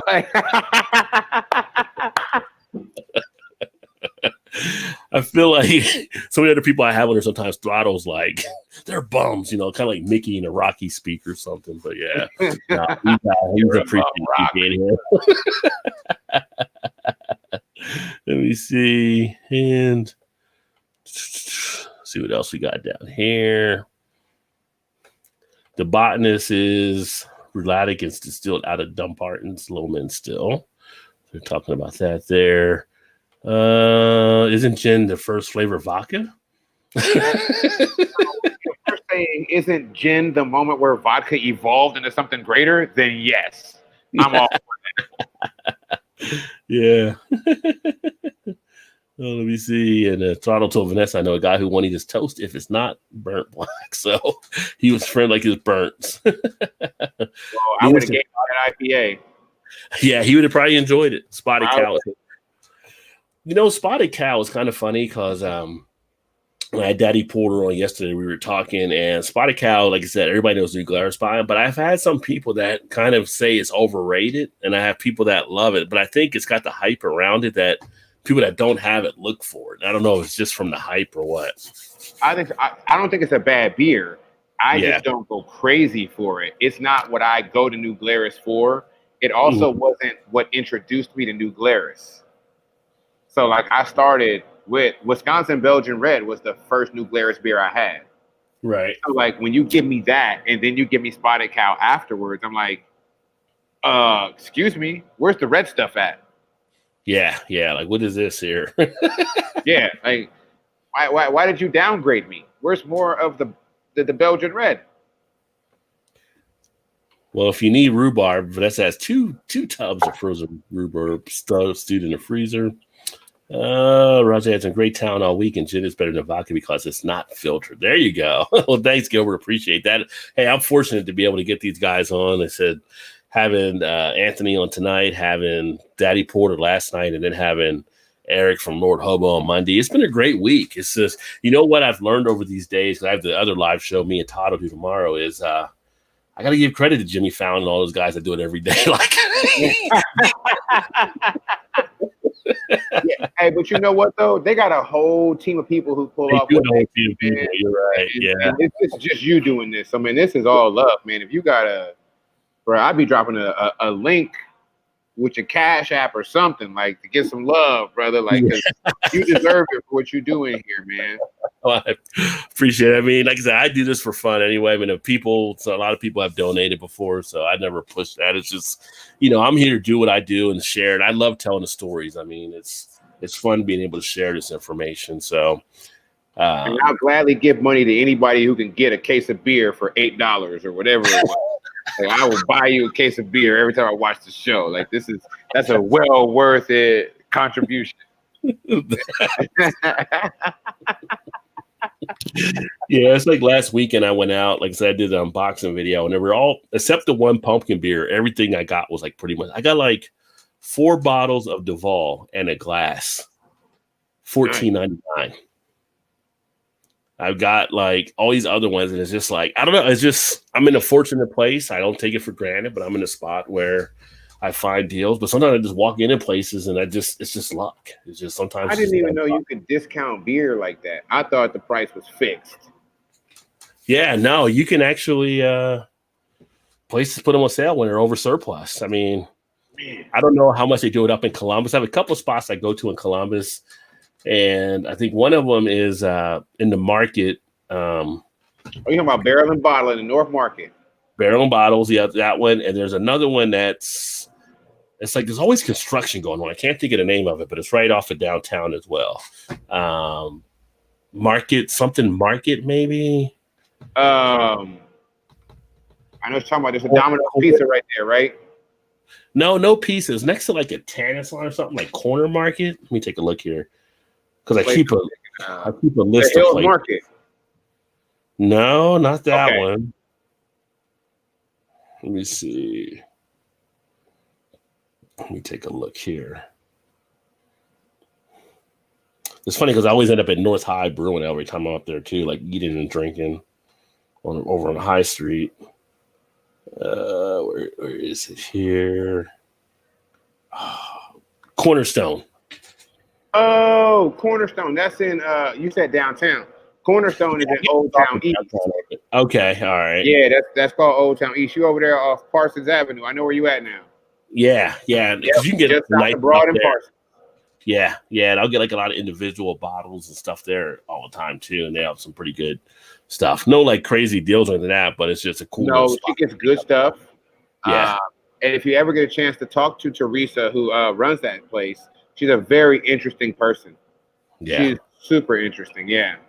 I think both times I've been there more recently, I did talk to her. She was there and picked up some different things. And no, it was cool little spot. But the other one, yeah, I talked to them a couple times when I've been up there too. So that little market is a nice little spot. Got some good food in there from the restaurants too. Oh, yeah. Serafina's in the North Market, the little Italian spot over there. Yeah. I love going over there, and I love going to Momogar to get my my pho. Like I rock over there. Yeah. That used to be my territory, so I used to stop in the North Market all the time. Okay. Nice. Yeah, they got a little barbecue place there that was pretty legit when I had the barbecue there last time. You said that was legit? I mean, it was decent. It was like, you know what I'm talking about, a little barbecue place. I know what you're talking about. I'm not going to say their name, right? Because, so part of the crafted culture setup is this, right? Like, this is where I'm going to get a little bit cocky, right? Is that I always wanted to bring these two worlds together, right? My Black friends who never really got a chance to get deep into craft beer. Mm-hmm. I wanted to bring them to the same table as my white friends who never knew what it was like to go to my grandma's cookout, right? Yeah. So like when we cook out, we cook out. So when you tell me barbecue, I'm like, yo, you better bring it. And I have sat down at that place in their other locations. I have ordered it delivered. I've had it, right there in the market. And I was like, yo, I wasn't feeling it. I was like, there was nothing that they made that I could have like showed up at the crib with and people been like, oh, this is passable. I could never take anything they make to the barbecue, so it doesn't pass for me. And this is coming from a dude who grew up in this like cookout culture where my family was cooking out on a regular basis. I got stationed in Georgia. I was stationed in Virginia. You know what I'm saying? My family from Florida. So when you tell me we cooking out, we getting some barbecue, like, my standard of excellence is on some different stuff when it comes to that. I will say it wasn't on the tip of Southern barbecue. So, and I guess I can say some of the spots around some of your areas you get around here, the northern type area. It wasn't like, if I was down in Mississippi or Virginia or Georgia having barbecue, but for what you get around, I guess up here I thought it was decent enough. Like, I wouldn't have picked up and said, give me a tray. I'm taking to, you can't do it. Right. But that's my standard for a good barbecue. If I can't pick up a tray and take it, like I made it, like, oh yeah, just eat my mac and cheese. Like, man, get this out of here. You know what I'm saying? Try my cornbread. Man, get this out of here. You know what I'm saying? Like, yeah, man. Next time you up here though, yeah. I know a spot that you should go to. All right. Okay. And I'll take you there. And they're a small spot, so I'm not gonna drop their name because if y'all flood this place, they won't be able to handle it. That's how you know it's good, right? There's always a line, right? Yeah. I went with Jay, who was in here earlier. Mm-hmm. He was open line on the way up. I was like, "Yo, I'm about to get these rib tips," right? He was like, "Oh yeah, them rib tips sound good. Let's get those," right? I ordered the rib. I was like, "Yo, let me get a large order of rib tips, my mac and cheese, and some green beans." You know what I'm saying? Yeah. Homeboy was like, "Yo, I got a small order of rib tips left." I looked back over my shoulder at Jay and I was like, "You ain't getting no rib tips, bro." Like it was.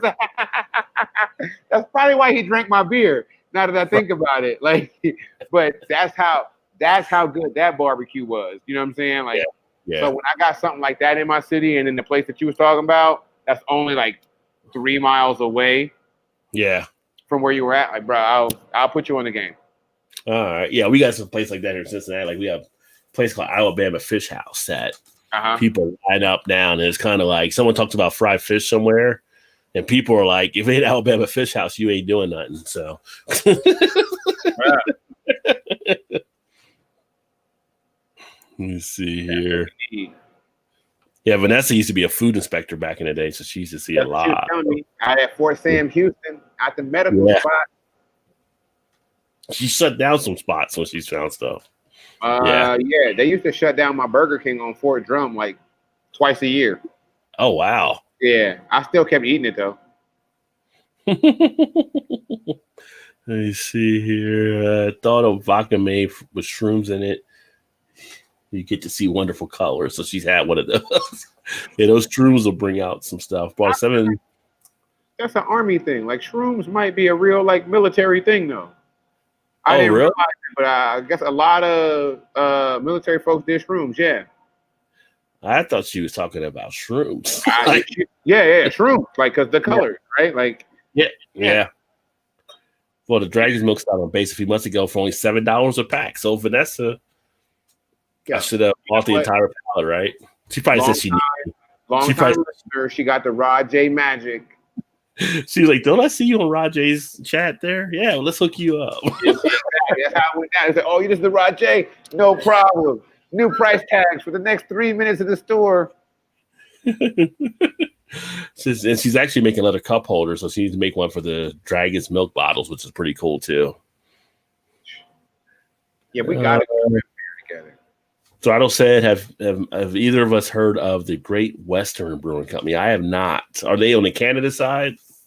Throttle? Yeah, like where are they? And what time is it there? Got the drunchies heading towards bed. We were actually at 11:30. We've actually went for a bit tonight. So no, man, this was like crazy. I didn't expect this. I didn't either. And it's like things are flowing on here, and I'm always worried about holding people up because people, like I said, I love my channel. I love my people because they like keep everything rolling, and the interaction is awesome. Which way find a fire range that allow me to bring my smokers? Oh. Yo, so that puts a whole new meaning to cooking till the boat locks. Yeah. Right? Like, cause that was my thing. It's like, you going to the range? I'm like, yeah, and I'm cooking till the boat locks, which means I'm shooting till I'm out of ammo. Right? Oh, okay. She's literally out there, you know what I'm saying, smoking foods and firing rounds down range. So she's legit cooking till the boat locks. I love that. Yo, Vanessa might be my spirit animal. Like, who are you? Everybody loves Vanessa there, yeah. What is with the Burger Kings in the U.S.? Depends where you're at. Yo, our Burger King's got tacos, so there might be something wrong with them. We got tacos. Every time you go to Burger King, it's something different. We had tacos. I think we had pizza at one point. McDonald's had pizza. Yeah, like cheese sticks. Yeah, you had the pizza thing from back in the day. Yeah, my McDonald's had pizza growing up. But it's like we got. Go ahead. I said we got like mozzarella sticks at our Burger King now. Right now, I don't have those. I used to have those. I no longer do.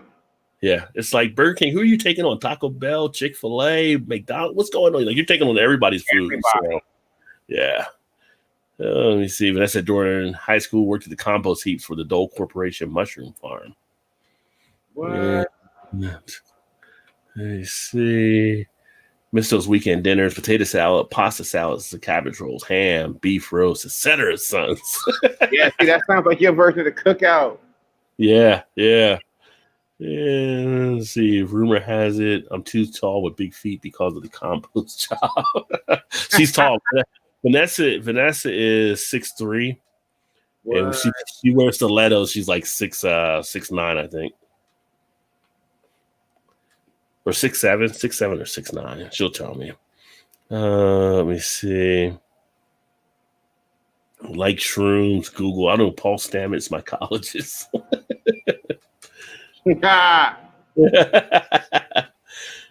Throttle said independent brewery in Saskatoon, Saskatchewan, Canada, 1989. A group of 16 employees and management succeeded in purchasing a brewery from Molson. They make good beer called the Original 16. Yeah. No, I have not always am. Gilbert said he always orders the BK with extra bacon. 6'8" in her heels. So yeah, she puts the heels on. She's got a bullwhip too, by the way. Just throw that out there. So, and you know what's funny? Like some people would probably be like, "What?" I'm like, "Yo, Vanessa, she sounds more like my kind of people right now." Yeah. I would love to sit there, kick it with Vanessa, and drink some beers and relax and chill. But wait a minute, hold on. I'm sorry. Things click in my mind, right? I think I know Moose, or at least somebody like Moose, because everything she was saying earlier reminds me of a friend that I have. So if that's you, Moose, I got you. Like, we got the same T-shirt. I got you. I'm gonna find a way. There you go. Throttle always finds the punchline. They're all the same height in bed, right? Yo, even to that statement, I'm gonna tell you, size is relative. Look.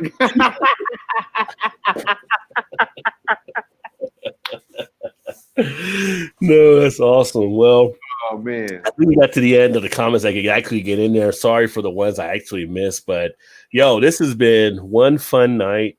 Sure. Y'all make sure you definitely check out Anthony, check out his website. We got to get him back. We got to get you back on here again for some work. And don't be a stranger in the comments. I mean, light it up, let us know you're in there. I won't be a stranger in the comments ever again. I'm definitely I'm Chef Curry from now on. I'm shooting everything through the comments, man. These are my people out here, man. I will say sippingwithsizzle.com. Check out the website. On the website, there is actually a spot where you can click on for the brewery so that you can be updated as the brewery comes along. And we talked about a lot of the beers, and a lot of people like the beers that we were talking about. That way, when he's actually getting stuff done there. Check him out on Instagram, Sipping with Sizzle as well, so you can connect with him there too. Who knows? Maybe at some point we'll have him having a YouTube channel and then get you rolling there as well. Anywhere else? I know you did Snap. You're on Snap doing stuff. So my Snap is where it's at. I live on Snapchat, and I'm Sipping with Sizzle on Snapchat as well. Yeah. You on Twitter too? I am on Twitter at Sipping with Sizzle, and then at Crafted Culture is where you can find Crafted Culture Brewing Company, and kind of watch as this whole thing unfolds. Right. And like I said, he's only 2 hours from me. So, at some point I got to connect with him up there. It's funny because you guys get the Columbus Beer Fest. Yeah. Your Columbus Beer Fest are the same people that do our Cincy Beer Fest. Right. It's organized by the same group. So, yeah, we'll have to hook up and do some stuff and have some fun. We're going to have you up there for a brew day, brother. Oh, yeah, definitely. So we got to get together, do some stuff. Everybody's saying cheers and good night and everything. And again, thanks for everybody that tuned in here. Anything you want to bring up upcoming, people to look out for, stuff you're going to be posting? So right now, the biggest thing happening on my end is the crowdfund that we opened up for Crafted Culture Brewing Company. Like I told you offline, we lost out on space at one point in time because the market really tanked. They dropped the price at the top of COVID. It became cash only, and we were out of contention for it. So we decided to go into this contract brew model where we can try to get beer spread out through the state of Ohio and a few other states who have reached out with some interest. So if you go to at Crafted Culture on Instagram, bang the link in the bio, or Sipping with Sizzle. You can hit my link tree. We got the crowdfund live on there. You can donate, and we said, like, just give $25. Don't break the bank. If you can give more, do that. But drop 25 in there and help us beer the change. We're going to use beer to make a real difference in this community of underserved people, what I call the only people, the folks who have sat in the bar and been the only one like them. So the only black person in the bar, the only trans person at the bar, the only woman in that bar. If you've been that, we're out here to make a place where you won't be the only one ever again. So, support the crowdfund. And if you don't have it, share the link. Like, that's what it is. Like, where love is shown, love is grown. So we want to keep the love going around the bar, around the brewery. Again, that's at Craft the Culture or at Sipping with Sizzle, and you can donate to that crowdfund right there. There you go. So yeah, definitely check that stuff out, and then appreciate everybody being here. Again, we'll have Sizzle back at a point, and now y'all all know how to get at him now, and I'm sure he'll pop up in the comments when we're rolling through with other stuff. Grateful for the time you gave tonight. We went longer than I didn't. I always say, like, hours, we end up going longer. It's just, as long as you're good, I'm good, and everybody's just kind of kicking it. It's always a great time. So appreciate you cutting time to be with us. I'm going to go ahead and sign off tomorrow night. Be back at 8:45. Remember, the Thursday night show is now 8:45. Myself and Todd will be doing that, and we'll be talking beer news, drinking some beers, and whatever else we get into and what you guys want to discuss. Until then, keep drinking those good craft beers. Remember, there's always time. Get your beer on. Cheers, everybody.